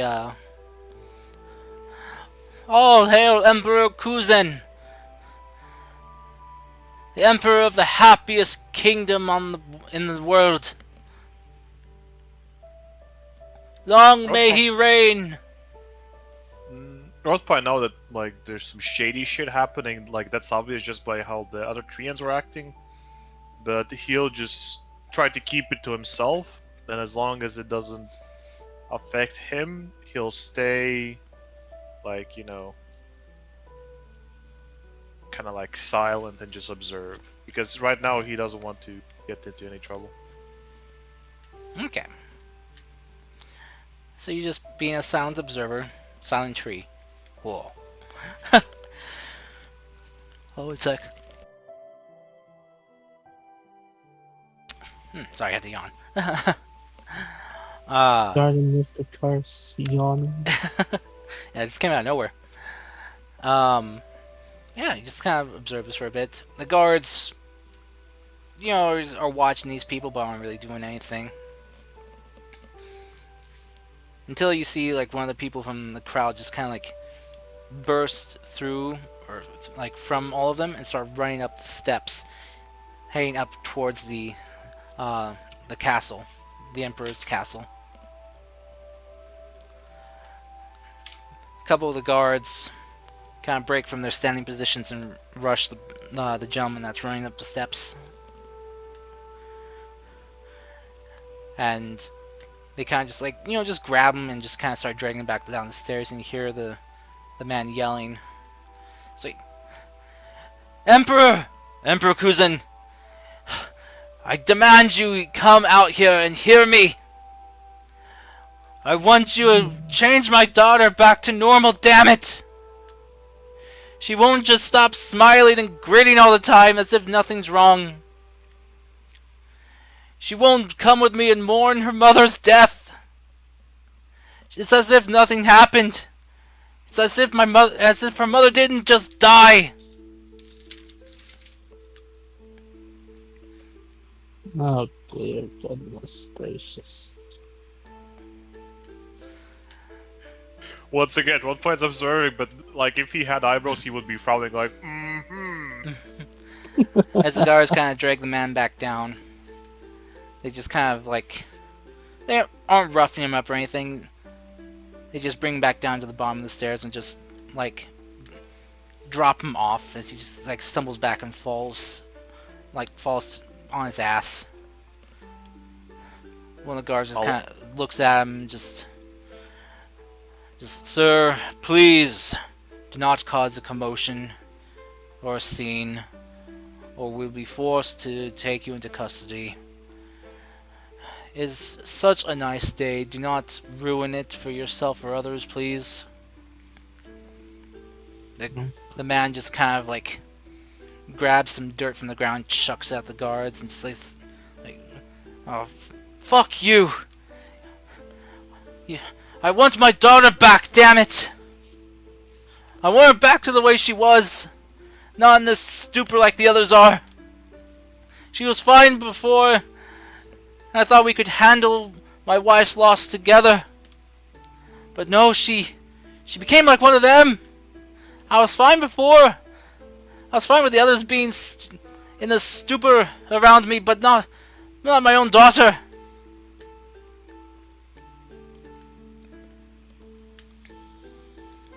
The guards just kind of look at each other and just sigh and shake their heads. Sir, go back and be with your daughter. It'd be a shame if she lost both parents. Okay, now Rotpad would step in and just go, no, there's no need for that. Kind of like offers one of the branches, like one of the fingers, to kind of help the man stand up. The man just kind of like recoils, but like, oh, jeez.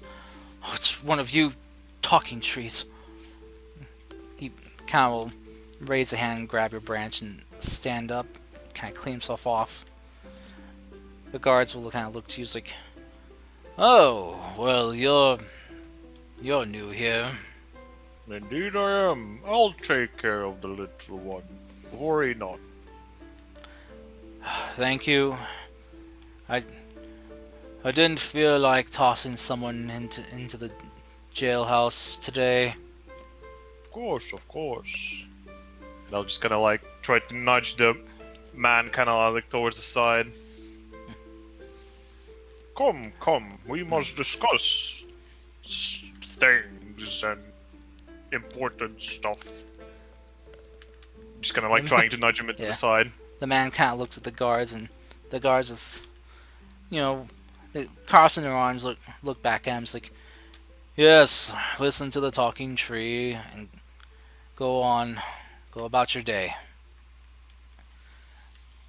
The man kind of look at you and just sigh and just kind of just start like breaking down crying. So he just kind of like covers his eyes with his arm and just kind of trying to have his sleeve soak up the tears as he'll just follow you.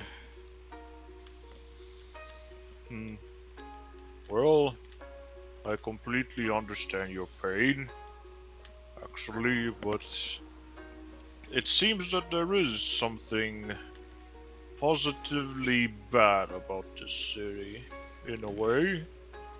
We arrived just today, so I can't tell a lot, but it seems that it's almost like they're taking the free will of the people here. The man will just kind of trying to compose himself. Will just kind of look to you, he's like, yes, you're right. It wasn't bad or anything. People for the most part were fine and happy, but you're right. It's not natural. It's very unnatural indeed. I know they say it's the blessing of Ryshen, but I know the Emperor has to be behind this somehow. I don't know how, but I know he has to be. Well, maybe let's start with little things. You say your daughter is in distress. Maybe she's been taken by this affliction of the town because she's, just that sad about being, in the loss of a mother. So. Yes. My wife, she got gravely sick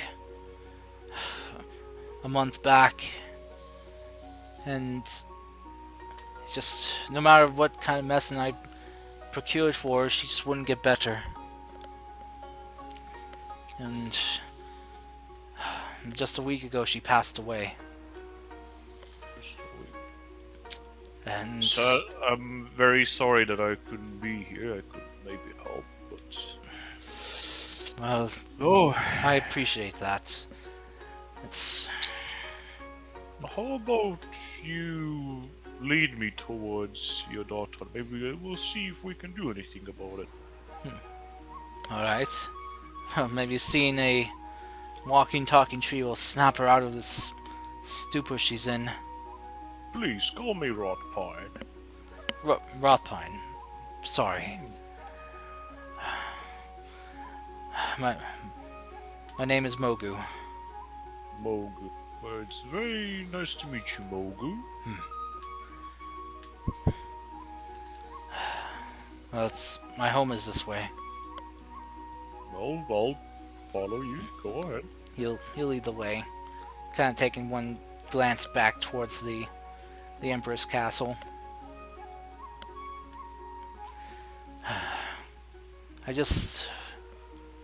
I don't know what to do. Maybe if I was in the same kind of stupor my daughter was in, I'd feel better, but I can't. I can't be that right now. I need to make sure I can take care of my daughter and make sure that at least the two of us can continue on and survive. You know, I gotta make sure that we can eat, that at least she can eat. So I can't be in a stupor and work at the same time.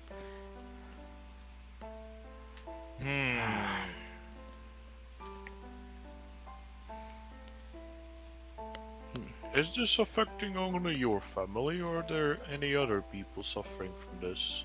Oh no, he just kind of gestures around like, oh, there's many people who've fallen into the stupors my daughter has. It affects people randomly, often falling upon those who have come upon hardships in their life recently, or travelers who have had hardships in the past. For most, after a couple days, it goes away. But for my daughter, she's been like this for a week. Well, almost a week. 6 days, exactly. I noticed she became like this after the day after her mother passed away.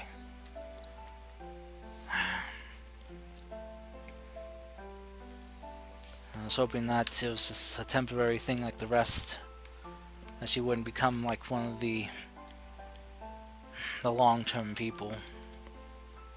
Do they permanently become like that, or is it temporary? It's unknown.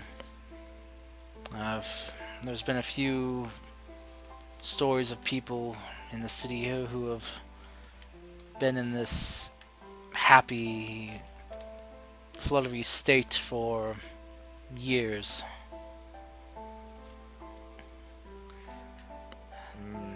There's, I think heard that they're still alive and well for the most part, but unable to express emotions honestly, just happy.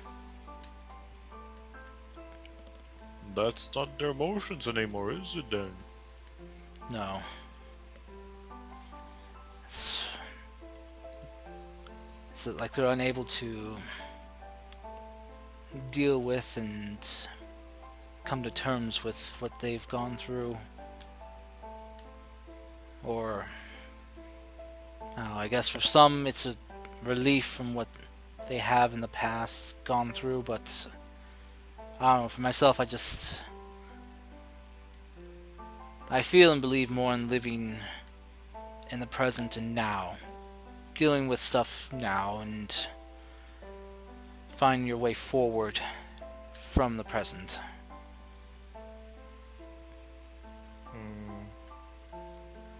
Well, to me it seemed kind of interesting with the whole city thing. It seems that this aura of, being all jolly extends beyond the city, but maybe if you want your daughter back, just maybe have a little trip outside of the city. You know, then you could maybe, if she comes back to her senses, then you could mourn your wife's passing out there, and if she comes back with no regrets, she maybe could come back as normal. The And of course, it's just old man rumbling, of course, but man kind of looks at you with a bit of like shock and realization. It's like, oh, I am such an idiot. Why didn't I think of that? As- well, of course, in the current state, it'd probably be easy to get her out of the city. I'm so sorry, Rothpine, sir. I oh, it's completely fine. I can understand how you feel after losing a loved one and your daughter going all weird, so guess I just wanted someone to pay the price. well, someone to direct my anger at. My sorrow as well. I shouldn't have blamed the Emperor. There's no way he could have done something wrong. This land has been like this before the current Emperor has ruled. He just kind of stops and just kind of like goes over to a building, just kind of places his arm upon it, rests his head upon his arms before kind of pounding his fist on the wall. I just wanted someone to blame. Well, I guess it's a lucky coincidence we ran into each other. He'll kind of lift his head and look at you. Yeah. Thank you, Rothpine. It's actually been nice to have someone to talk to about this. Well, believe it or not, that's what nature's for. You know what? How about this? And he just quickly uses druidcraft to make some flowers bloom. Picks them up. There you go. Either for your daughter, or, you know, leave some flowers for your wife. Thank you. The nature provides. These are beautiful.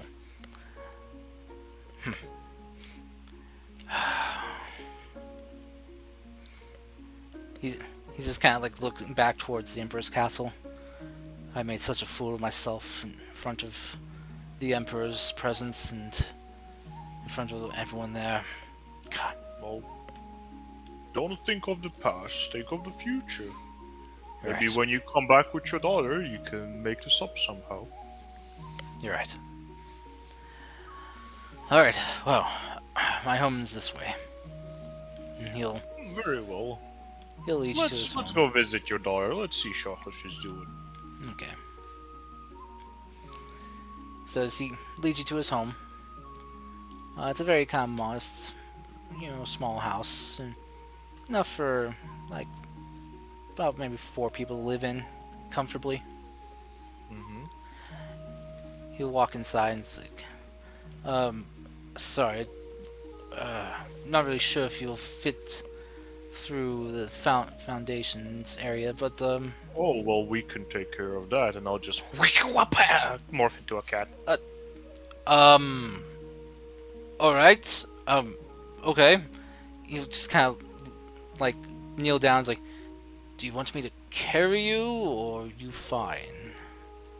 Just kind of like shakes his head as no, and just like follows him in the house. Okay. Just kind of like stands up and just emerges like, I just talked to a cat. Okay. Well, I was talking to a tree before. Oh boy. He'll just kind of walk through, just kind of calling out. Just kind of calling out for his daughters, like, Kunai? Kunai, you here? You hear this kind of cheerful reply. Out here, father, I'm in the garden. Hmm. And of course she is. It's where she's been ever since. When she's not eating or sleeping or doing other things around the house, she's in the garden. kind of looks to you. He's like, all right, this way. He'll show you out to their garden, which is a very lovely setup they have here. Not very big, but still very impressive. Got a multitude of different flower beds set up. Anyways, Cracks knuckles. Dude, craft time, baby. cat paws, crack knuckles. Crack Well, no, the as soon as I beans. get into the garden, then I'll turn back into Rockbine then. Just kind of Just didn't want to ruin this guy's house. I just kind of imagine, just like you stand up on your hind legs and just kind of do that paw stretching cats do, with flexing their claws out. Yes. All right. So as you kind of change back into your tree form, the daughter kind of will look to you, kind of surprised, like, "Well, that was unexpected. A cat turned into a tree." Many of my talents, as you would say. Come, little one, I've heard you are doing a lot of interesting things recently. Oh yes, tending to the garden, making sure it's beautiful, alive. Just kind of look around the garden. Yes, it's very well kept after. I guess we could add a little bit of color here and there. Just kind of uses his druidcraft to start more, like, either like flowers, bushes, anything, even trees, just like start to bloom more. Okay. So you spend time with this father and daughter, helping with their garden. Frenchie's still gone, isn't he? Shit. Is he? Yeah, he still is. He's still in the game, but he's left the Discord call. A naughty boy. Oh, he had to go for some reason, so French reasons. yeah. Well, I'm sure he'll be I back am back. eventually. Continue the Next session. Yeah. It is eventually, I mean. Yeah. Welcome back. Welcome back, by the way, Raji. I'm back for a while if you want to continue the library thing. We will. Though I got a question for Maru. What's Maru up to? I mean, he's still in the tavern. Okay. Just unless that finished, and then in that case, it's just kind of existing. Okay. Alright, just existing. Alright. Just seeing colors, seeing like tie-dye colors going by. Woo! No. Okay. I'd say probably while everyone's doing their stuff, a few hours pass. And for you, Maru, the tiefling bard woman, she goes on break, kind of telling everyone that she'll be back later this evening to continue performing for everyone. So tell them to be sure to come back then if they wish to hear her perform. And then she'll come over to you and take a seat at the table you're at. How many lemonades have you had? I would say a few, as he's just kind of he's just kind of there. Okay. She'll kind of look at your multiple empty glasses, like, well, since you've had a lot to drink, why don't we get some food as well? I'm quite peckish after all that playing and singing, so I could go for a food and drink myself. So, oh, by the way, Yes. my name is my friends call me Nalia, so. But you can call me Nalia, or she just kind of pauses. I don't want to give you my long name. Nalia's fine.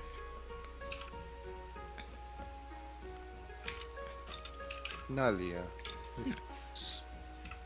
Very nice name. What? Thank you. Very nice. What's your name? Maru, but spelled wrong. All right. Maru, but spelt wrong. So, she just kind of offer her hand to you. I know a lovely place that serves wonderful food around this time. Want to go and join me for a meal? Yes. All right.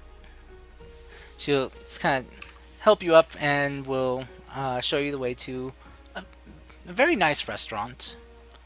As you kind of approach it, the smell of food coming from the kitchen there is very, very strong. And you can smell like the sense of, in the air of like very fragrant seasonings in the air. Just as it hits your nose, it kind of just makes your mouth start watering, and your stomach growling in hunger. Ah, here we go. Well, hope you enjoy the hot pot. The hot pot bowl here is very delicious. And let's see. Oh, they also have very amazing grilled meat. Very juicy. Oh, you cut into it, the right amount of pink still left in the meat, so it's very, very soft.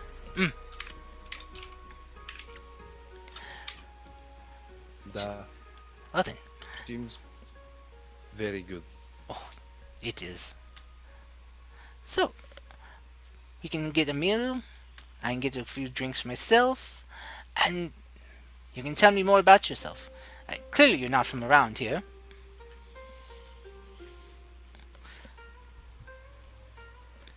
Da. So, well, that's right there. She just kind of smiles. That accent and the words you use. You have to tell me some tales from where you're from. Got any interesting ones? You know, something that the audience might enjoy.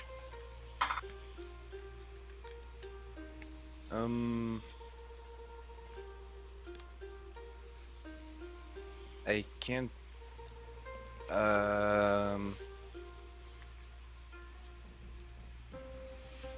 This is the part where he looks back and realizes he hasn't really done much. I once fought group 4 to 5 to 1 and didn't lose. I wouldn't say I won though, as he raises his arm. Oh, oh my! I thought you were just very well toned. I didn't realize it was, well, metallic. She kind of taps on it a bit. And she's kind of looks at it, is like, does it hurt still? Yet, I kind of got used to it. And sometimes when I take it off, it still does gestures when I'm talking. She kind of ponders. Yet, does that mean yes or no? No. No. Niet is no, da is yes. Oh, very strange dialect. Privyet is hello. I don't really know how to translate the rest. Well, you'll have to tell me a bit about your homeland where you learned that interesting way of speaking. Is secluded land, island, bit away here, so not much go on. Ah, interesting. An islander. Well, what brings? I'll be very interested in learning what brings you to the mainland then. She'll kind of show you inside to the restaurant where you guys are granted a table for two. As the waiter comes up and offers you guys menus for the food, and also a menu for drinks as well. As Nalia is kind of looking at the menu here, she's like, let's see. At this time of day, let's see, this day in the week. Ah, yes. I suggest you go with with with their chicken selections. Usually, you get fresh chicken in usually this time of the week. Um, you pick for me a meal. Okay. We should get some we should probably share then. Ooh, here we go. We can get the large chicken rice and curry bowl. Enough for two, easily. Though I know I've known some people who could eat this all by themselves. Not me. But between the two of us, I think it'd be a nice meal. We could share, Da. and that way we can split the cost too. I pay. Oh no no! Well, I couldn't ask you to pay all by yourself. Hmm. Okay. All right. Well, let's see. Now, as for a drink for myself, I want just something. I know it's a little bit early, but something to soothe my throat a bit and loosen up the vocal cords. Here we go. Take this one, and she'll place an order for a mild alcoholic drink. What about you? Are you old enough to drink some of the harder stuff, or you prefer the mild everyday drinks? Harder stuff.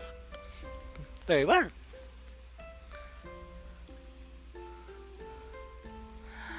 All right. She'll kind of like suggest one of the drinks on the menu. This one is delicious.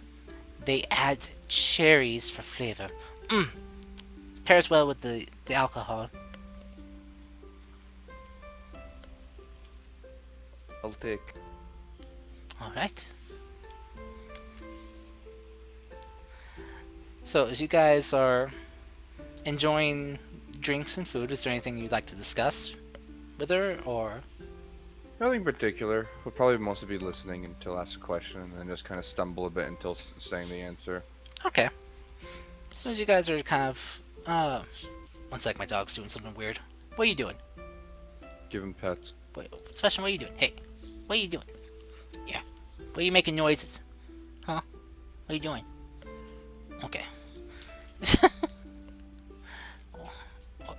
Oh, you got an itchy spot? Okay. Oh, There we go. yeah, an itchy spot you couldn't get. This is the content we wait weeks for. Sorry. Oh, I mean, good content. Don't really be Oh, sorry, yeah. Mr. Toast. he's a good boy. Oh yeah. All right. It is very good. So, as you guys are, you happy now? Yeah, he's happy now. As you guys are discussing and just enjoying your food and drinks, she'll kind of ask you, it's like, so, did you come to Kugamura yourself, or did you travel with someone else? I noticed that that other stoic man you were with, the longer hair, the elven man. I travel with few friends and acquaintances Oh. and my brother.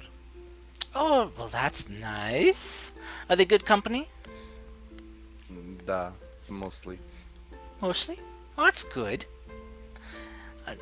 I used to travel around myself with a musical troupe. But, well, things changed and, well, I found myself here. So, what do you do for a living?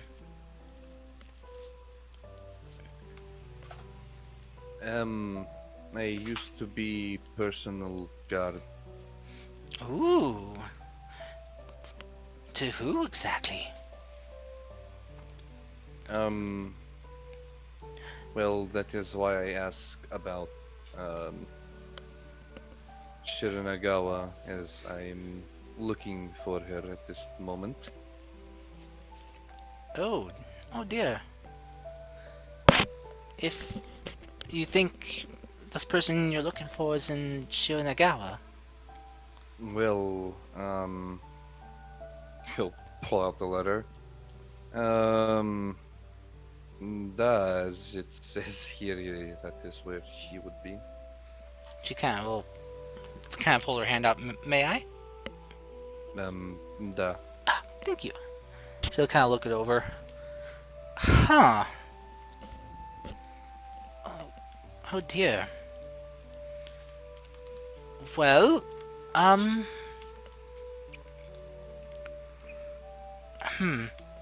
she kind of looks to you and it's like, and she'll kind of like fold up the letter and hand it back.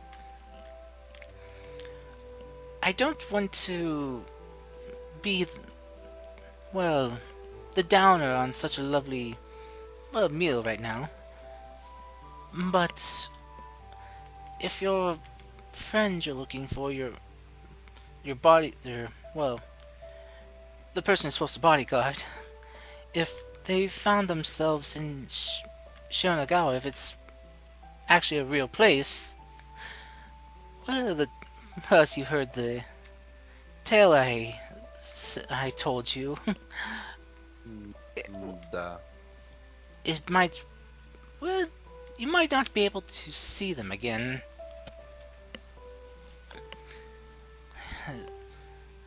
I don't know much about it myself, besides where I heard the tale from. I hope you can find more information about the place. Maybe where it's located or how to get there. And hopefully how to safely return. Be ashamed for such a cute face to be lost forever. Plus, Da. don't want any innocent lives be lost because of me telling a tale. That'd weigh heavy on my conscience for a good long while.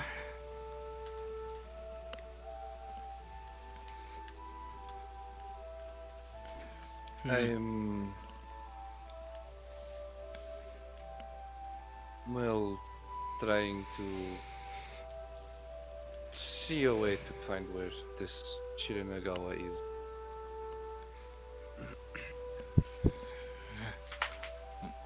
Alright, well, I hope you can find it. But I also kind of hope you don't, because, well, like I said, don't want to lose any innocent lives. If the tales I've heard about it are true.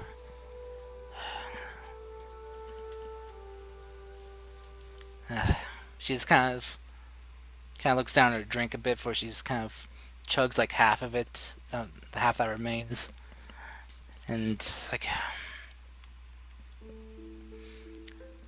well, all I can do is wish you a safe journey. And if you do ever find your charge, who you're meant to bodyguard, make sure to bring yourself and them back here, and I'll put on a show for you all. One to celebrate your return. And if you don't make it back, well, I'll make a song to commemorate your travels and, well, so you aren't forgotten.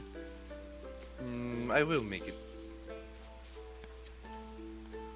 I mean, I've survived worse phrases of the army. I hope that's true. Well, I mean, it's how I met work when I lost the arm. I see. She's kind of like, because kind of places like a hand on yours. It's like, just be careful if you do find the place. It's, as you can probably tell from the song I sang, it's a very Dangerous. yes, and mysterious and unknown. It's one thing to deal with, well, things you can see and comprehend.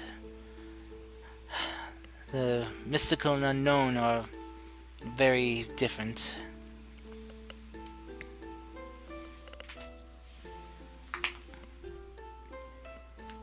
The unknown is Um,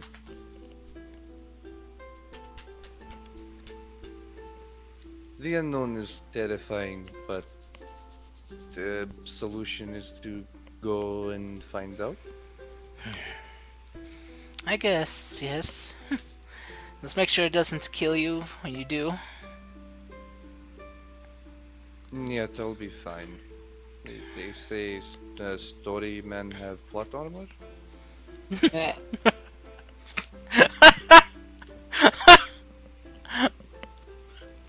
She's kind oh of like, boy. I haven't heard that saying, but alright. Well, I mean, well, it's true that most heroes of their own stories don't, well, meet their end till the end of the story. Let's make sure this isn't the end of your story. Yet I may not be most clever, but I am careful of Alright. try to be. I still do dumb thing. She's just kind of like looks at you and just like a raised brow and a slight smile. She shakes her head, it's like, why is it that I always like talking to these dumb ones? Don't do dumb things, please. Yet I'm not dumb. I just do foolish things. Same difference in my book. Both can be wrong. No promises. Alright. Alright. Well, maybe you'll prove this book wrong. I hope so. And I hope you find who you're looking for. And that they're alright. They're not dead, so step one is good. Yes. Well, I know I much prefer being alive than dead. So step one is complete. Now we move on to step two. Step 2 sounds like it might be the difficult one. Or maybe step 3. Yeah, step two is go find Shirin, go. Step three is go towards. Then there are more parts to step three, as there will be an A, B, C, D, F, G, and so on so forth. A lot of steps. Yeah, 3 steps, but third step have lots of steps. Ah, lots of sub-steps. Gotcha. Therefore, not many steps. Well, if there's anything else I can do to help you, make your stay here more enjoyable or more informed, I'd be happy to help. I know my way around this city fairly well, and know some of its inner and outer workings. You know what they say? An informed bard often ends up being a wealthy bard. My choices were you or other elven person. I chose you. Choice was right. Oh, indeed it was. That other guy's a bit of an asshole. But that's just my competitive side speaking. He's actually probably not that bad. This is, as competitive bards, we, get on each other's nerves a bit. Rile up competition. Yes. Mostly cordial, friendly rivalries and so on. Well, but I know I'm glad you came and found me, or chose to spoke to me. I enjoyed your company very much. It's not often I get to speak with people from, well, the islands. That is mutual. So how was your travel here then? Flashbacks to getting thrown onto a beach and waking up to a tree. Pretty good. Oh, that's good to hear. It's how I met friend of mine now. Oh, that's wonderful. I do miss traveling. Met so many interesting new people on the road. but didn't earn as much steady income as I do here. So, do not miss those days of being, well, nearly out of money. Ooh. Well, she kind of like looks at the time. Well, I better get heading back. Finish up my work. You know, if you want to hang out later tonight, swing by the Dragon's Nook. Da, possible. I will be looking for brother and other friends and acquaintances and Oh, well, excellent. Bring them on by. Put on a show for them. Be happy to. da. She'll kind of she'll stand up and lay down money for the bill, which for you guys for splitting it, it would be like 3 silver each. Okay. So if you don't have that much silver, you can get change for a gold piece. I have that much silver. You shut your whore mouth. Okay, alright. Well, I wasn't sure. I don't look at your sheets. How Jokes on you. She dare actually you? You has don't money do for the once. you don't do the Nadim method of DMing where you constantly look at your players' sheets. Nope. I don't. I try not to micromanage. I usually just do that so I can see what you guys can do. When- Imagine looking at your character sheet to remember what do you have and not just assume you have it.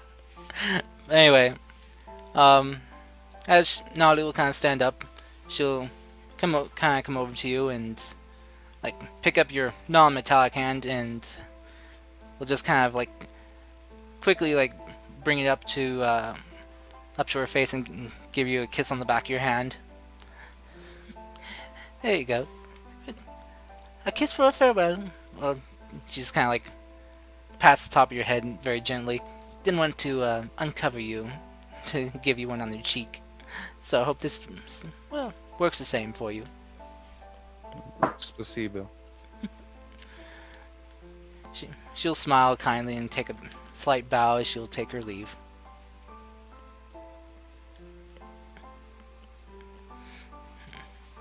Alright, so with that, we'll cut to Ryu, who's going to the woodworker. And I think with that, how's everyone doing on time? I'm curious. I'm about. I can go on for a while, but honestly, I feel like I'm about to face plant into my keyboard. I'm going to finish now. Okay. I was just wondering how much time everyone had left before they had to, get into the end of their, their free time. Or, awake time. Alright, so we'll wrap up. We'll have Ryu and then we'll wrap up there. So, Ryu, as you go and find the woodworker, you find the sign that has like a picture of an oak tree plaque on the placard with the sign that says the oh shit, what was it? Oh, where did I put this?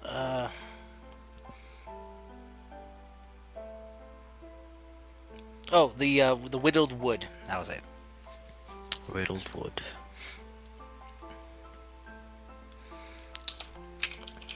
As you enter into the store, you're greeted by the lady at the front desk. Says, "Oh, greetings and salutations to you, sir. What brings you to the whittled wood? Are you here Hello. to get something commissioned? Table, chair, maybe a set?" Maintenance. Maintenance. Oh, well, we can certainly do that as well. What do you want us to work on, please? Points as at his wooden sword. Can I take this out? Oh! Well, thank you for asking.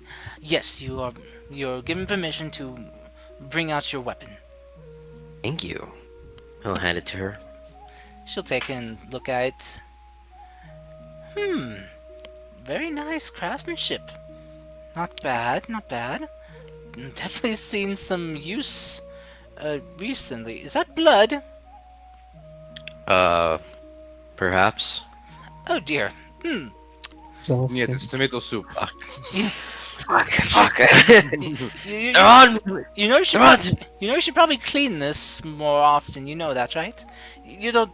Blood is not good for the wood. I mean, though it has been treated very well to resist, moisture and stuff. Blood has a tendency to wear away at wood. Of It's the iron in it.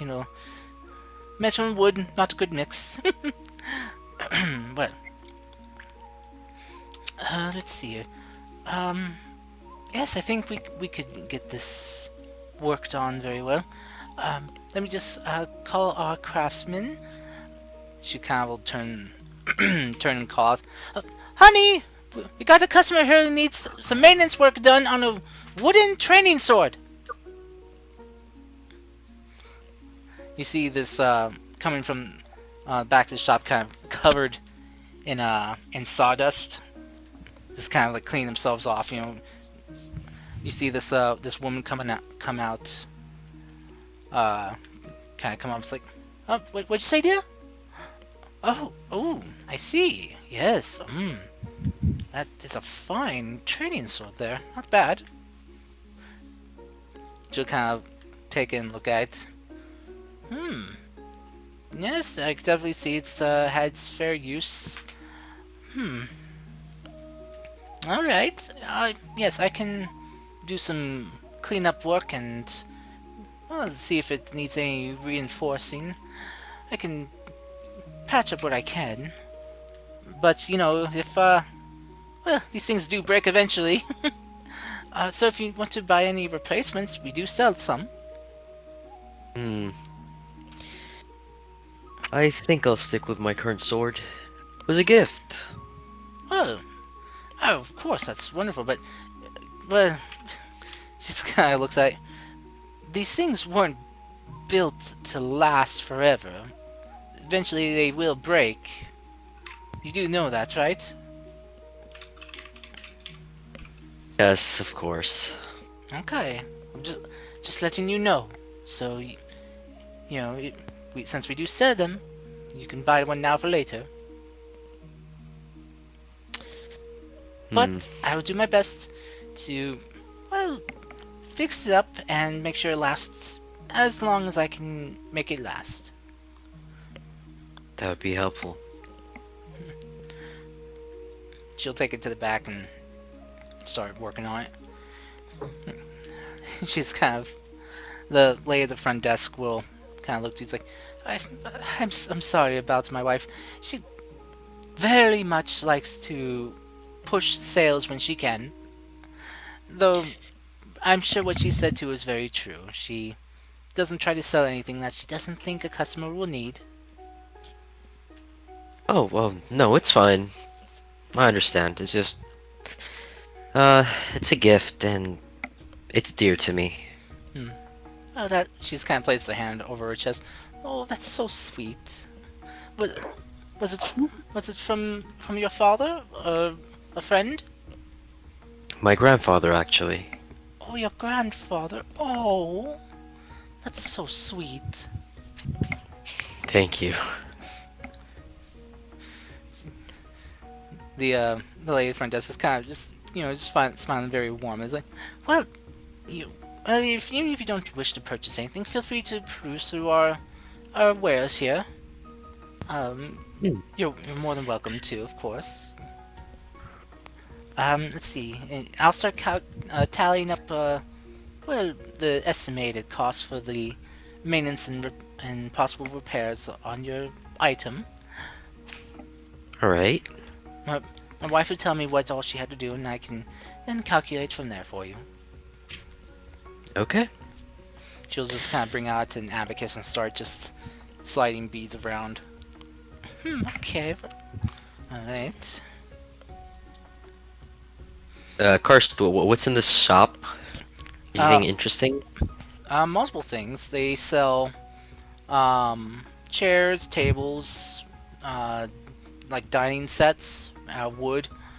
Also in this section of the shop, they do sell wooden weapons as well.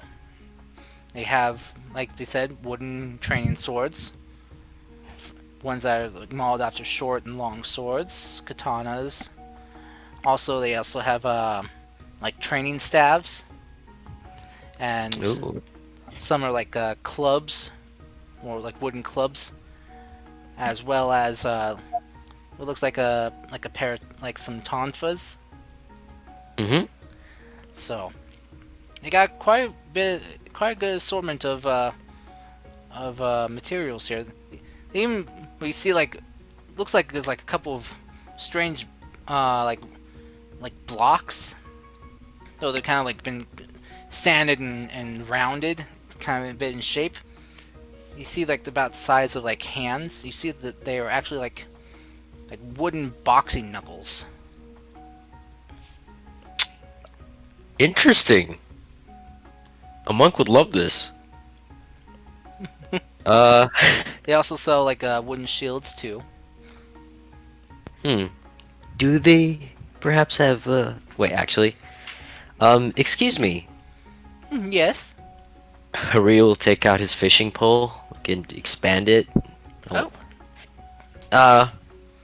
Is Oh. this fine craftsmanship? Oh. I bought it from a traveling merchant, and I'm just trying to be sure. She's kind of like steps back a bit. So you like bring us like you should really warn a lady if you before you whip your fishing pole out like that. Gotcha. I'm so... fucking Dude. Fuck. Oh, dude. Oh, fuck, I'm just trying to... you dirty minded. God damn it. God. I was like, okay, let me try to roleplay. Let me take out my fishing rod. God damn it. I'm sorry, it's too cold for me to pass up. I'm sorry. I Uh, have to have a little fun. no, I'm sorry. I didn't mean to. It's okay. Oh, she just laughs a bit. It's fine. It's fine. Just could put an eye out for that thing. Jeez. But yes, I believe we do sell. Let's see. Kind of looks. Oh, right over there in that corner over there in the bucket. We have fishing poles stored over there. Did you also have music instruments? Well, we do get commissions to make like the instrument itself, but we don't string them. You'll want to go over to the music shop. It's not far from here. It's just a few stores down that way. That's where you can find more musical instruments. I I already have an instrument of my own, no strings attached. Can you also see if this is in good condition, please? Oh, yes, I can take it back to my wife, and she can have her take a look at it too. Though it will add to the cost, though. It's fine. All right. It would be wonderful if you can. She'll And take for the it. flute. Yeah, she'll take them and take anything you want to have looked at and take it back. Yeah, I'll give her the fishing rod. I want to make sure it's good. Okay. Alrighty. So, as you just kind of like left there in the main shop. After a couple minutes, the lady will come back and say, "Yeah," she says she'll happily work on those for you as well. And she'll Thank you. go back to her abacus and start tallying. Alright, added cost for 2 more items. Alright, Okay. Well, right now, for the work being done, that will run you 3 gold. Alright. He hands her 3 gold. Alright, thank you very much. I You're will. welcome. I'll hold on to this just for right now until she comes back with the final, final bits of estimate on the cost. So you Take wait. your time. Yeah. So you wait there for about like I'd say like an hour and a half for the Ooh. work to be done.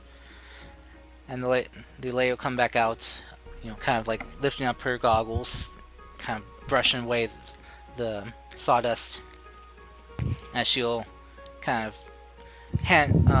set down on the front desk your items. Like, all right, well, here you go.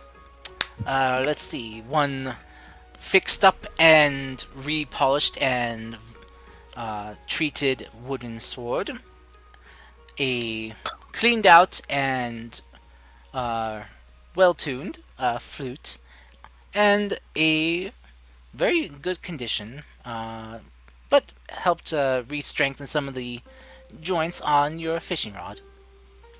Thank you. Wow, it's really fine craftsmanship. Oh, thank you very much. And she'll kind of look over at the 3 gold. That was very close. With what I did, had costed an extra 2 silver.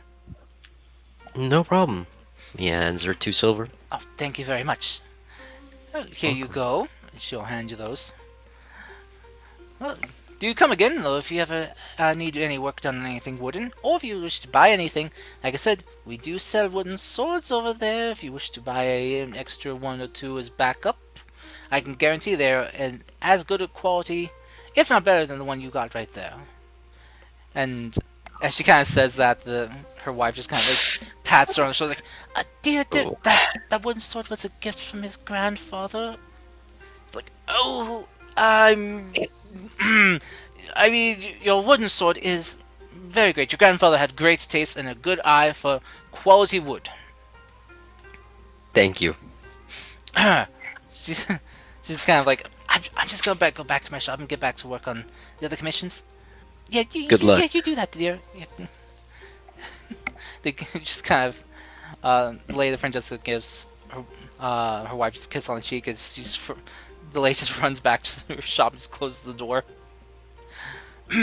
Well, if you have nothing else you'd like to procure or have us work on, I wish you a good day. Thank you. You as well. Thank you. Do And, come that'll again. be it. Will do.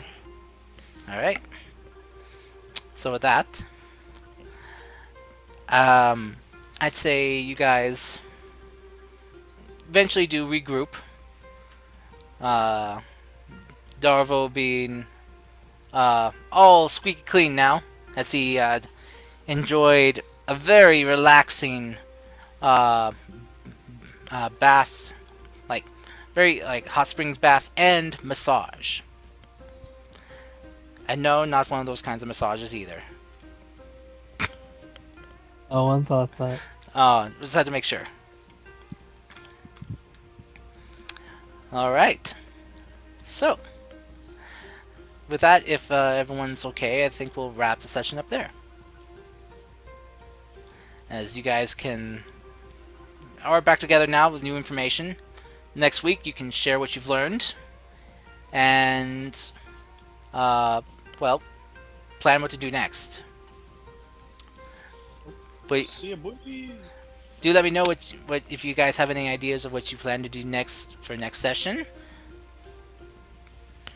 just so I can plan accordingly, just in case there's a wild ball of sauce in there. I'll tell you. Ryu's gonna go to the nearest tea house and drink tea. You monster! There's no tea houses here. I died. Okay. It's alright. Just give him the specialty. Okay. Well, thank you all, my lovely players, for joining us this week for the session, and I hope you all enjoyed and are intrigued in what the going-ons here are in Kugamura, and I'd be interested in seeing what you guys choose to do next. You guys got some interesting information about Shiranagawa, even though I know it's here on the map. It's not on any map. This is mainly just for mine and viewers and, well, your guys's, well, meta know-how. I look forward to next week. I hope you do as well. And hopefully everyone can be here, for the entire session. Not mysteriously get called away for some reason, like Frenchie did. I hope he's okay. As it sounded urgent, he had to go. Don't know what happened, but I'll message him. For the audience that joined us this week, much appreciated. It's great to have people come in and enjoy the show. And we'll catch you all next week. So until then, hope everyone stays safe and stays well. And until next time, everyone, peace out. Bye bye, internet. Good session. Loved it.